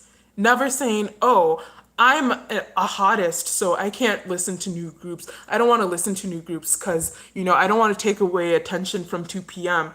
I don't want to take away attention from SHINee. I don't want to do blah, blah, blah, blah, blah, the way Korean fans move.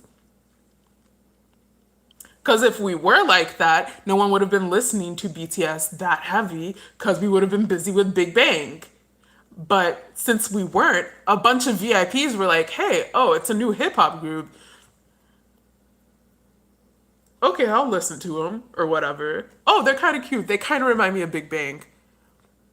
And their music seems to be about something. That's really cool. I'm a VIP, but I'll keep my eyes on those BTS guys. That isn't a Korean K-pop fan phenomenon. That's an international K-pop fan phenomenon, and it's because of international K-pop fan culture. So you're not going to erase that just because it doesn't fit into whatever narrative you want to make, which is what confuses me. Like, I don't understand Soar Winners. Like, you're literally the biggest boy band in the world. or your faves are the biggest boy band in the world, and somehow that's not enough for you. Like the reality, even with all of what I'm saying, these people paved the way. They're literally the biggest boy band in the world, not in Korea, not in K-pop, just in the world right now. Somehow that's not enough for some fans, and it's really interesting.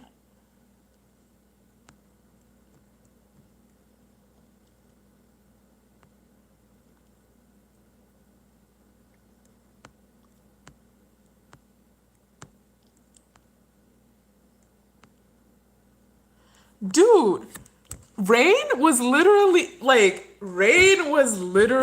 on Colbert Report. Are you literally going to say Colbert Report didn't mean anything?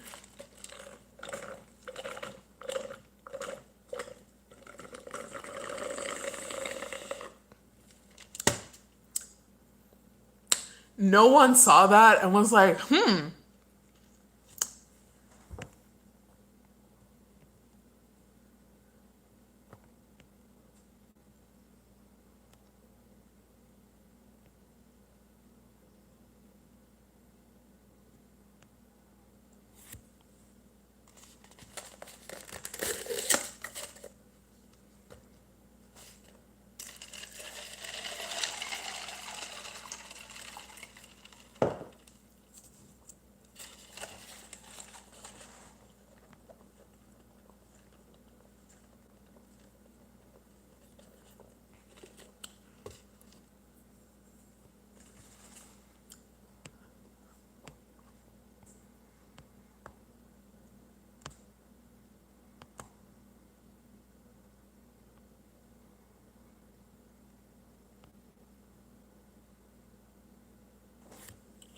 Tayas. Okay, I keep repeating myself and I keep expanding on points that aren't the main point, and I'm like taking up time from like actually editing videos and filming videos and stuff. But that's exactly what I mean. That's exactly what I mean.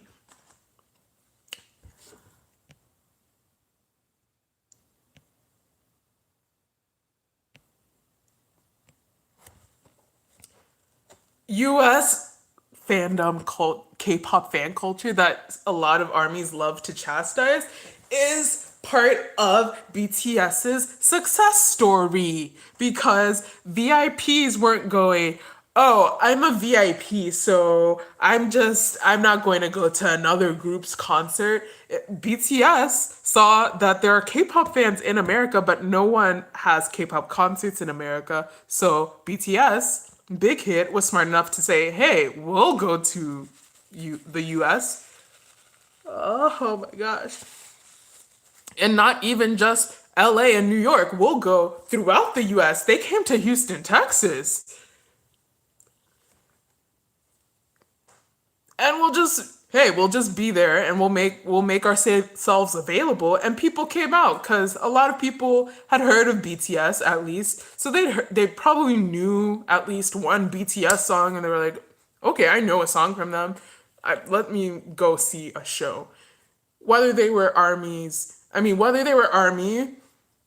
or a VIP or a babies, whether they're a BAP stan, BTS stan, Big Bang stan, hell, 2PM stan, B1A4 stan, Girls' Generations, girl, if you were into K-pop and you didn't mind the sound of hip-hop, you probably went to a BTS concert if it was in your city, because heck, it was a K-pop concert in your city. So, and probably from there, you got to meet and interact with these people, and you got to get a better feel for their story, a better feel for their brand, a better feel for their mission, a better feel for what they were about. And next thing you knew, you were an army.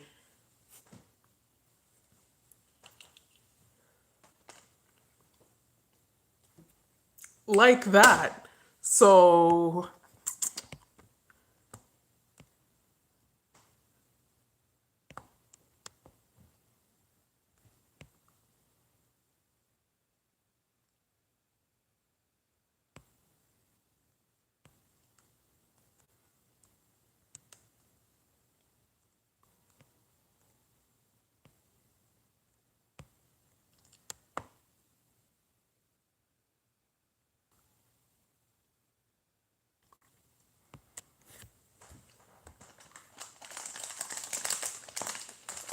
I mean, and there are pros and cons to each. If you have a bunch of people who just listen to your music, but they aren't hardcore stans, that might be hard to sustain over time. Because, especially for idol groups, what really is the bread and butter are the people who stan and will just consume anything you put out. And most people do not have the income to stan multiple groups like that. So there is sort of a limit for a lot of people on who they can monetarily support simultaneously. So that's a reality, but at the same time, oh my god, I can't believe I'm stupid. I'm not sure what Big Hit is going for. I mean, I know they're going for a bright concept with TXT. I'm not sure what the sound is going to be like. I did not like the sound that I heard in the teaser, but I'll listen when the album drops.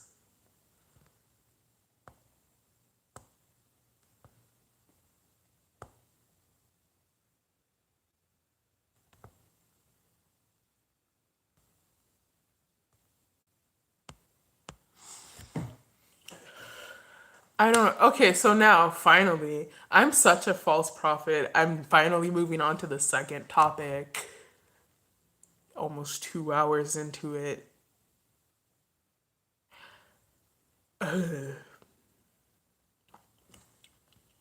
Okay, so you guys don't know what I'm talking about because I haven't published like any of the videos I've shot because I need to like refilm everyone because by the time I get around to like finally like finishing up editing for a video, there's a whole new context. There's a whole like there are three other things that I need to put in the video because the world changes so quickly. But yeah, so what I mean by K-pop Marxism, what did I call it? K-pop Marxism or Big Hit Manifesto? Um, I have no idea. But yeah, so that's what I call there's like a certain narrative that some like armies try to like spin about what's it called? Like kind of like that underdog narrative, which is true. Like they were underdogs and they're now super duper successful, rags to riches. That's cool. That's awesome. That's something to be proud of. But like some people take it like super extreme and it intersects with that whole privilege discourse that happens and they're just super like yeah blah blah like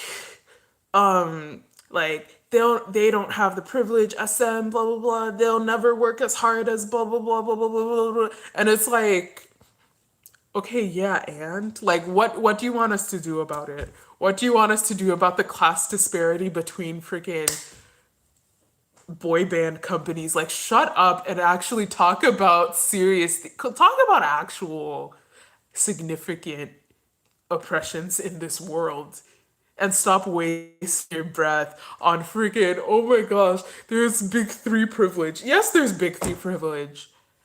There used to be big two privilege. Now it's big three privilege. It might become big four privilege and it might shrink back into big three privilege. And you might have to hear all of this bull from the people that you're throwing it at. It's super transient. It's not a very permanent thing. We're talking about an industry that's like 20 something years old, barely.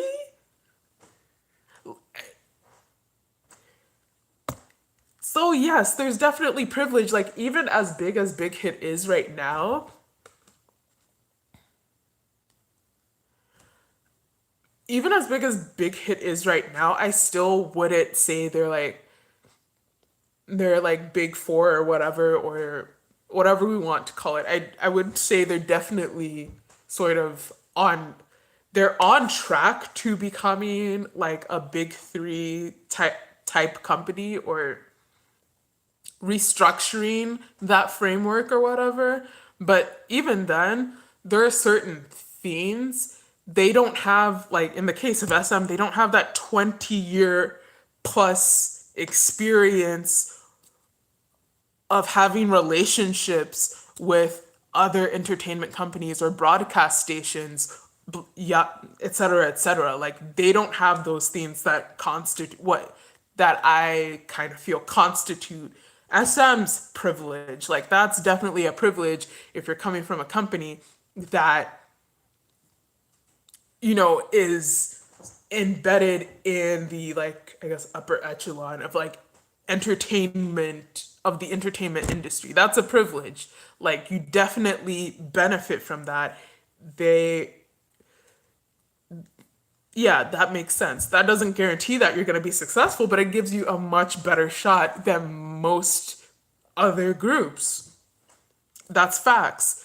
To me, that's still not on par with like white privilege and like actual like upper class privilege. Like to me it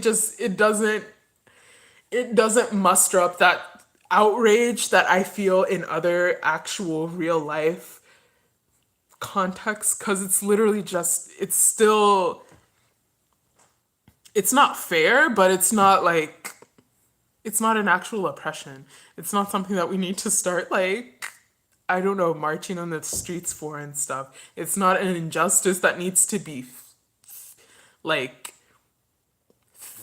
it's not some sort of injustice that needs to be fixed or something, the same way white privilege and like light skin privilege and like themes like that, like yeah, those are privileges in those sense. So in the sociological sense, I don't really feel like it's a privilege per se, but in the literal sense it's a literal privilege. Like if you just look up privilege in the dictionary, big three privilege makes sense. Is it something that people need to start putting into the like sociology textbooks? I don't think so, because like it can change so quick. It can change pretty quickly, kind of ish, if that makes sense. An example is DSP. They used to be a very, very prominent idol company. They're not so much anymore. So like to me that doesn't fit in with the kind of narrative people like to push. So I jokingly refer to that kind of narrative as the big hit manifesto, because some people just they feel like if they like something it needs to be more important than what it seems. So it needs to have some sort of social justice implications, even if it doesn't really. And I mean, it is what it is.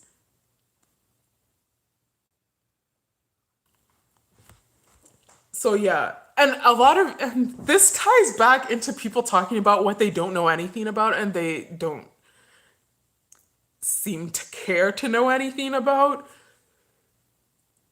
Big Three is more than just they make the most money of K-pop companies. It's the money, it's the history, it's the legacy, and Big Hit is definitely crafting that. They have the money, definitely. They have the legacy, absolutely. I mean, they don't have a past legacy, but they're definitely making a humongous legacy right now with BTS. So it's really just what comes after BTS that solidifies Big Hit as an institution as opposed to the company that lucked out and made BTS, and now BTS is in the army. So if you get what I mean. So that's like, to me, that's what is like, I guess, keeping them from reaching that status. But it's interesting, the Big Hit Manifesto is being rewritten And did you know that, oh my gosh, now TXT has the privilege to be welcomed by millions of people. They're getting love from millions of people. Oh my gosh, like we don't even know what they're gonna sound like. But so many people have already started to stan, and BTS is gonna have little brothers, and they're gonna have like a family to be a part of at award shows and yada yada yada. And we're gonna protect them and blah blah blah blah blah. And oh my gosh, I don't know what they sound like, but I've already decided to stan because big hit.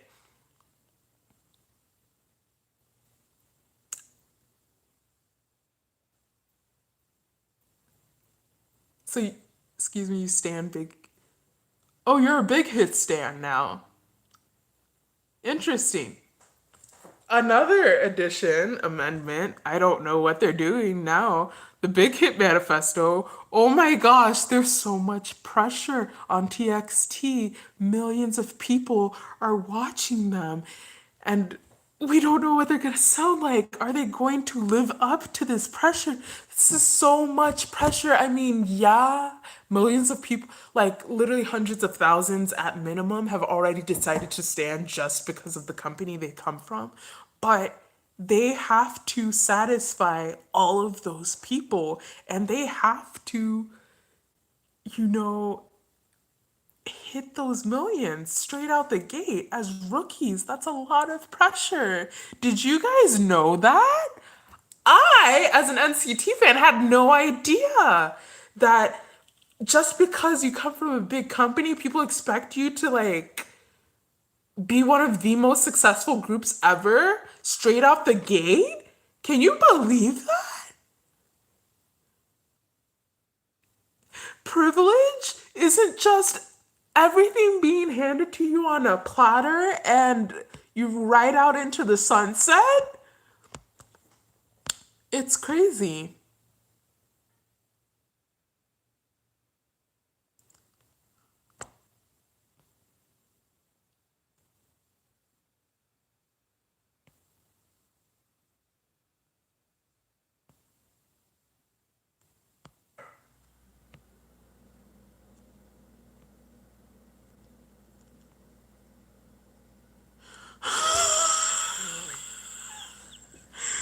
Jay, you need to stop.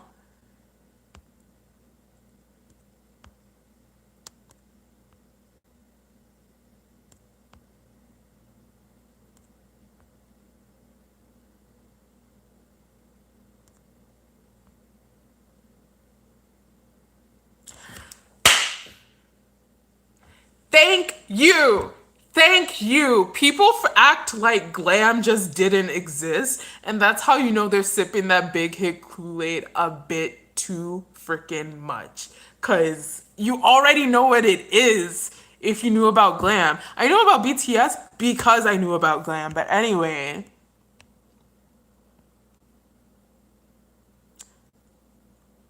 Asana, I will not say that I agree with you, but I won't say I don't disagree with you.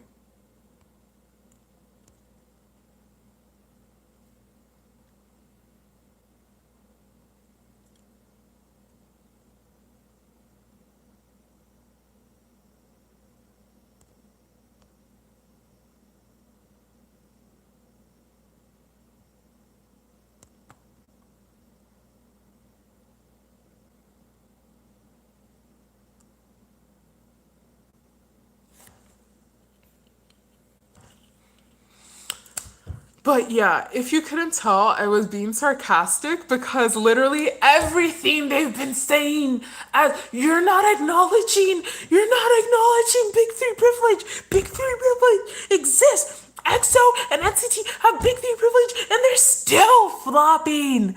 Ah! They have all the privilege in the world. All of these people, they have all of this money. They have all of these resources. Everyone knows who they are. They have it so easy. Yet you think they worked as hard as BTS? Oh, girl.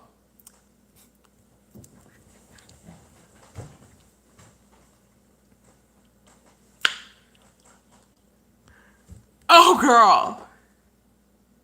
Thank you for finally understanding what we've been saying this whole time. Those of us who have nuance, who aren't trying to beef with you, we're literally just trying to have a discussion, trying to up your knowledge, trying to expand your perspective for the past 2, 3, however many years. Thank you for finally acknowledging the facts of the matter. Yes, there's privilege, but then it also has its drawbacks. You have to now carry the legacy of one of the biggest groups in the entire industry from debut. That's facts. That comes with the privilege. And somehow now you finally understand it because it's your faves. And that's fine. You don't have to empathize. You don't have to consider the facts of the matter for other companies. Just stay out of these discussions if you know you don't have the range. Or better yet, if you don't know that you have the range, stay out of the discussions because you probably don't know that you don't know. But you should have an inkling that you're not 100% sure that you have the range. So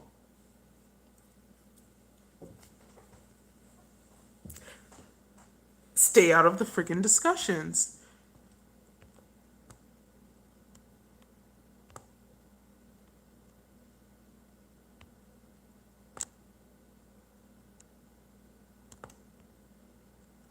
And then all of these like non-armies who are falling for it's really interesting because I know there have to be trolls from other fandoms who are posing as armies who are saying don't just blindly support TXT, guys. We need to keep supporting BTS. I know that there are some trolls, and funny enough, that's just gonna make TXT stronger, hoes. Cause that's giving them sympathy points. So now the people who didn't really care before are gonna be like, damn, I don't want you getting hurt from your own family. Let me support you. Let me love you. I'm here for you, TXT.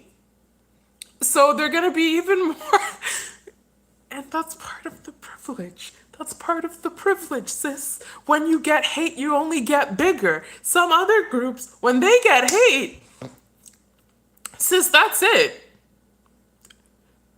Go back to the earlier in the discussion, C9 Muses. They got hate from someone's, and that was kind of it.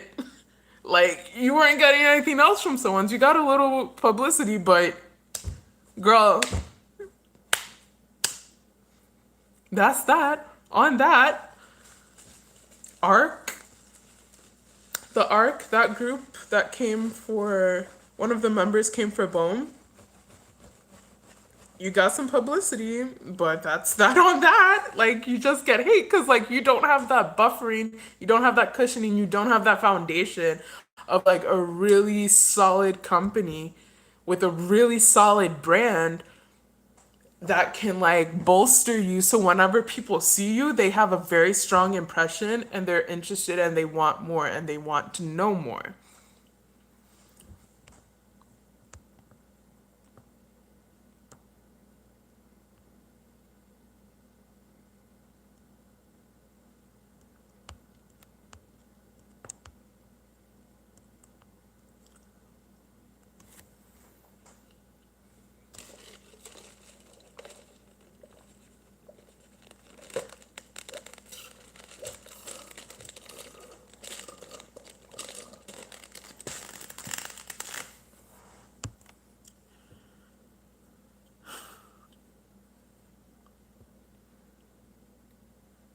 I mean, we were talking about all the fake feminists.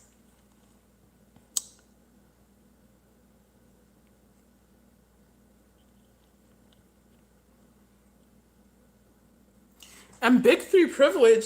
And like on the flip side, I just to show y'all objectivity, let me demonstrate. On the flip side, big three privilege doesn't mean everything's easy and you're just going to be successful because you're from a big company. It just means you have better shots at certain things. Like at FX might could have disbanded in like 2011 if they debuted at a mid-tier company or a smaller company. Shiny might have disbanded 2013 or become defunct 2012 or 2013, 2014 if they didn't have that solid backing of coming from the same house as DBSK and BoA and Super Junior. So even if those groups weren't in their heydays, they were still part of a very well functioning machine to where as a younger group, even if they aren't as successful as their predecessors, they still get the resources allocated to them because these are very, very lucrative acts and they've built up lucrative setups with nice sizable fandoms that can give resources for SM to make a shiny who doesn't need to have the pressure of being, I mean, they probably did have the pressure, but they don't have to be DBSK. They don't have to be Super Junior, but they still get to pull from resources brought in by DBSK, Super Junior, SNSD, all of these people. Catch my drift. Someone who's from a mid-tier company needs to go ahead and make their money, and that in order to have money to play with. NCT doesn't have to absolutely make all of the money that SM will use to make their stuff because there are other artists who are at different stages in their career as far as SM is concerned that can bring in revenue that can then be allocated to NCT's activities if that's how SM chooses to operate. That's a privilege.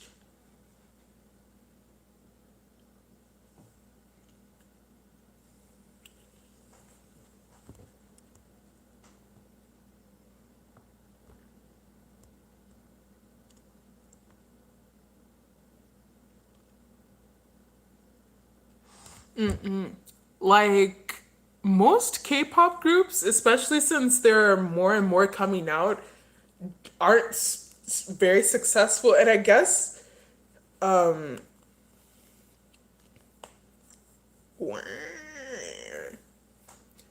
to that point, especially if you might feel a lot of burnout as like a second gen, someone who came in second gen or like turn of like second gen into third gen, especially if you were pulled in by like that golden era 2008 era that everyone loves to talk about because you could actually kind of like name each and every person that debuted within a year for the most part up until like 2010, 2011 or so.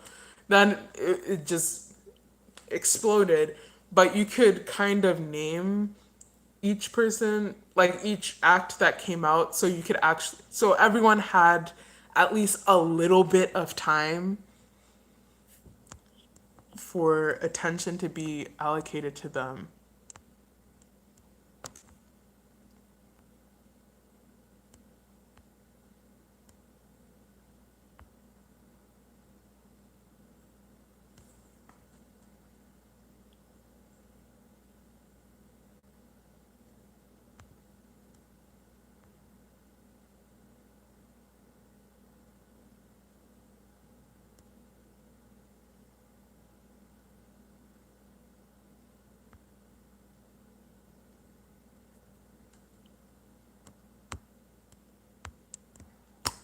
But yeah.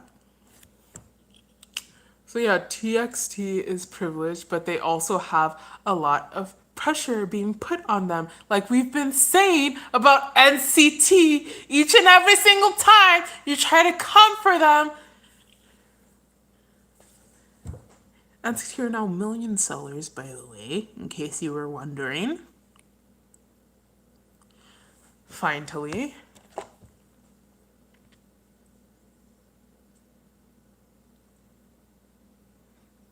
Oh my goodness, Tay is an OG. OG.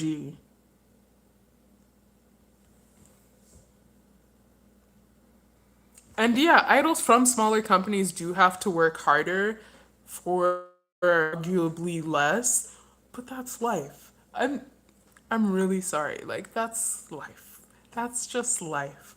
I'm not about to get up here and start talking about seizing the means of production and yada yada yada from like one idol act to like another idol act. Like they're all workers. The means of production is owned by Isuman, Hitman Bang that everyone loves, Papa YG. Like those people have the means of production. That is the bourgeoisie. Every idol is the worker class within this context. If you want to apply Marxism to it, if you want to apply that framework to it, that's what it is, regardless of how you feel about it. Thank you.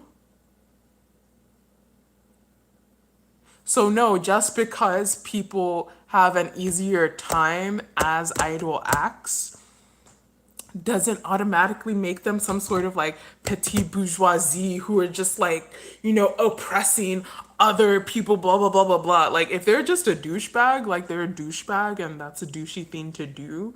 But like them benefiting from the resources that their companies have developed and maintained, can we say maintained over 20 plus years? That's just life. Big Hit started when 2006. They haven't put in the work that SM has for 20 plus years. So they won't have the connections that SM has made over 20 plus years. And that's just life. So you can flip it either way. You can say Big Hit has done all of these different blah blah blah blah things, but it's not appreciated in a certain way, or it doesn't get their artists certain themes, even though their artists are just as good as any other artist. But at the same time, SM has done certain things for 20 plus years and maintained relationships for 20 plus years. So why should people who started 2 minutes ago get the same connections and everything just because they decided they want to make an idol group too? Like, girl, what? So, yeah.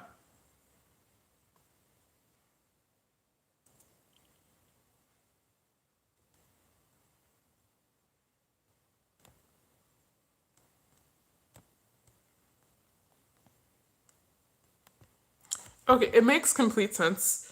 I'm so happy that SM figured out a way to get NCT China out there. But if NCT China ends up being freaking 127M, I'm suing. And multiple events will be planned.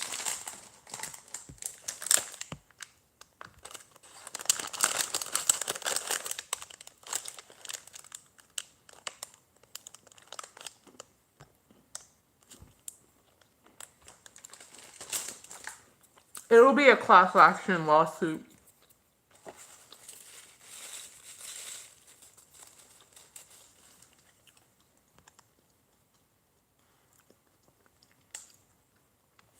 But yeah, if you performs Boss and Lucas is busy with Wavy, then Mark can just step in as the other light-skinned Negro. Really.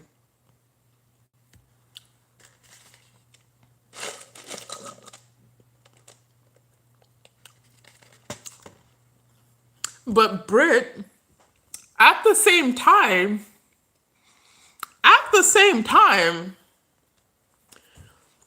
YG and all of their artists, particularly Blackpink is like the best example.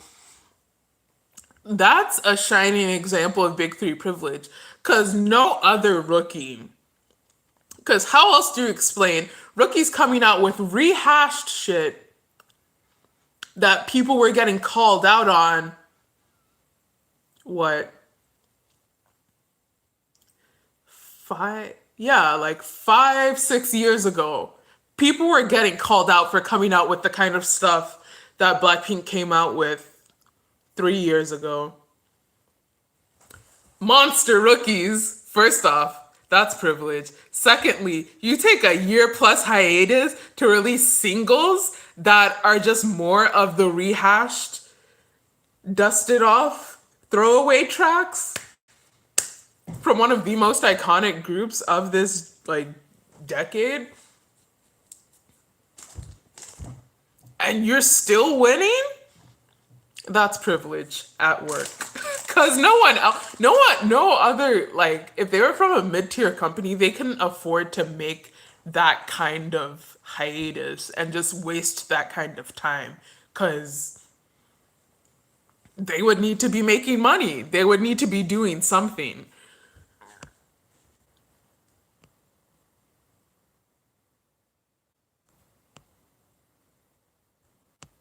Okay, Justin, that's exactly what I'm talking about. How, like, that's one thing I hate so much about SM, especially with what they're doing with NCT. They give us masterpieces of teasers and then they serve us prison food. Like, they literally serve us prison food after showing us commercials and menus for like top tier gourmet fine dining. We get prison food and I'm tired of it. I'm tired of it. Join me. Join me in my class action lawsuit if they try that stuff with Wavy. I'm not okay. I'm not going to be okay. It's not right. What if it were you? What if it were you? I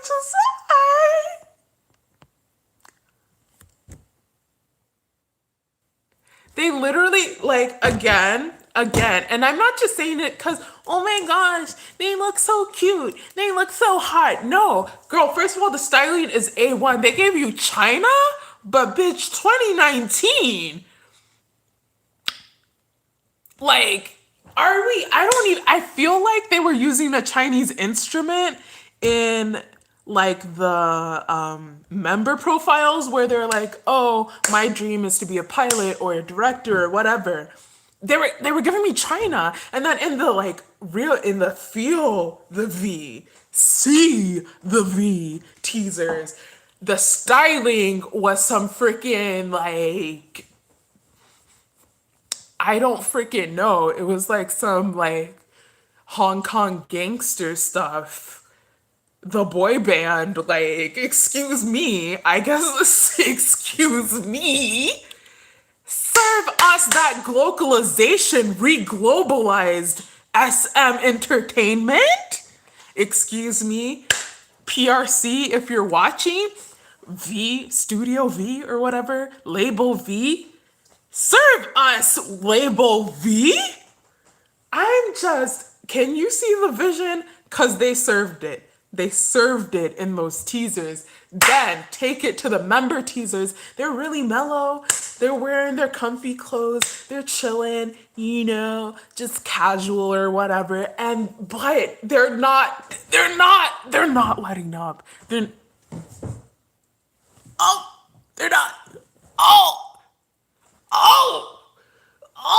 They're not letting up. This instrumental is giving me, along with the whole teaser, but the instrumental just takes it home. They're giving me, here we come, walking down the street. We get the funniest looks from everyone we meet. Hey, hey, with the monkeys, boom, boom. People say we won't get your rent. We're too busy singing to put anybody down. Monkeys, but make it NCT. Give me some trap beats, but none of that regular stuff, because we've never been regular. Let's get an actual producer, and let's make our own original beat on this monkey stuff. Let's give them Hard Day's Night, but 2019. Let's give them classic premium boy band entertainment media, but 2019, because the other girls aren't doing it. Someone has to do it for the culture. And again, it's Wavy, it's NCT, and that's the purpose and the role that they serve, and they fulfill it so beautifully whenever SM slash label V finally gets around to doing it. When they finally decide, hey, we're going to fulfill our purpose on this earth in this time. It's beautiful.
I don't know what everyone was just laughing at.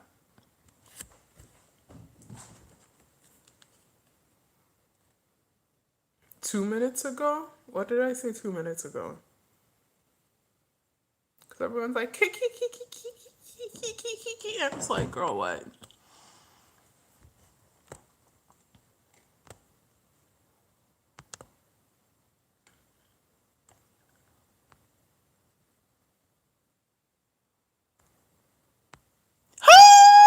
Anthony.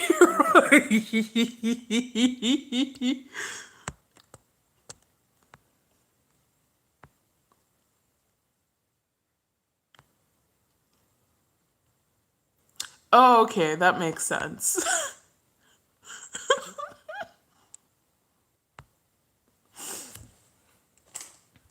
But yeah.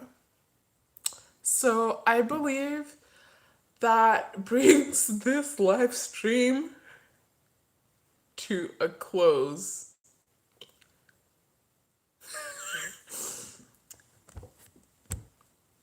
I was going to delete once I finished, but like, I feel like the world needs to see this. I honestly feel like the world needs to see this. So I will leave it up, even with my mustache.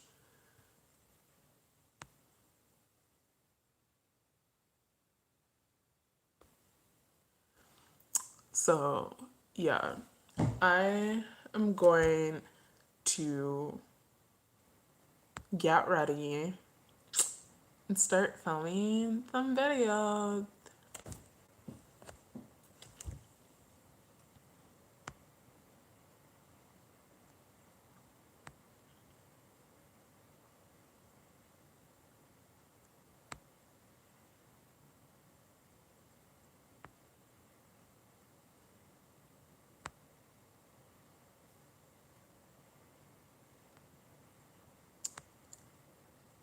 So, yes, a regular, irregular, and citizen. I feel like I have a permanent whipping problem because I whipped ironically too many times. So now I just compulsively whip. I'm not sure if it's ironic anymore. So I'm I'm so annoying. I still haven't listened to EXO's album, let alone their repackage, but I'm about to listen to NCT, I'm about to listen to Regulate finally, even though I've already listened to Regular Irregular, so I should really be listening to other albums, but like this is technically not an NCT channel, meaning that it is practically. So I'm gonna do what I want. So yeah, I don't. Do you guys actually like first listens? Because I kind of feel like I'm wasting everyone's time. But I don't know. Because I could just like listen to the album and then come back. But I feel like EXO does things though on their albums. So like I feel like I should record myself listening to them for the first time. Because certain, like, Love Yourself Tear and Cherry Bomb, I'll always regret not filming myself listening for the first time because I describe myself, but I feel like it comes out like, oh, she's exaggerating. Like, you didn't really do that. Ugh, no, I did do that. I did do that. It was amazing. So, yeah. So, I actually don't have that many first listens recorded, but I literally haven't uploaded any. I've only uploaded two, but I have Hope World. I have Blackpink's mini album. I have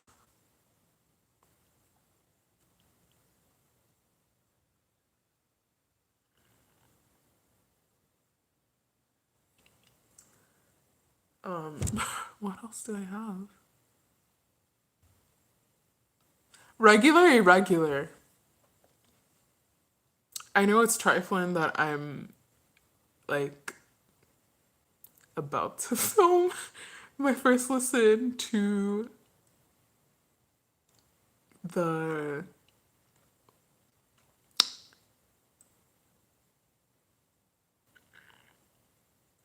I do have Love Yourself Her, but like what is that actually going to do for us? What will that add to the discussion? What how will that further the discourse? How will that advance us as a society? Translation, I did not like it on first listen. But yeah.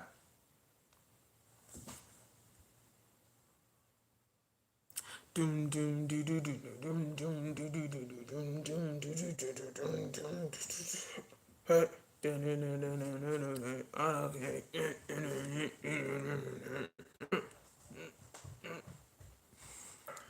that's like my automatic reaction anytime I see mic drop.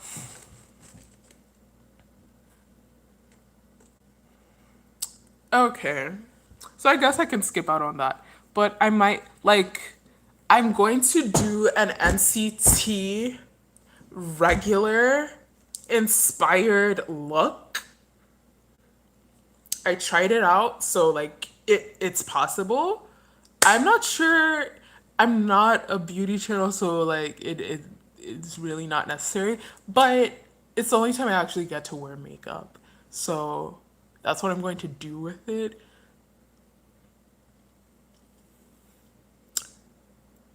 Pretty sure no one really cares, but I'm really excited for myself. So yeah.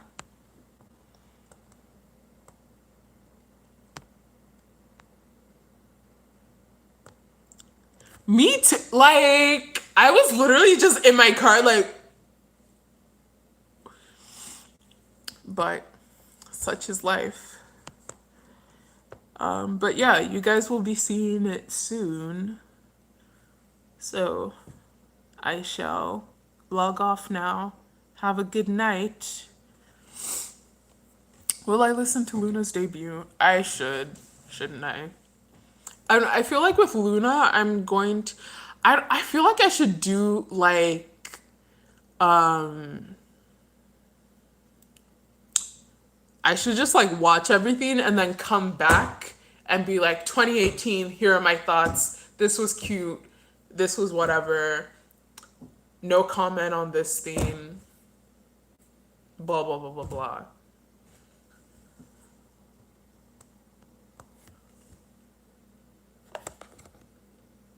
But yeah, good night. I look like that guy that did the cover of the Golden Girls theme song.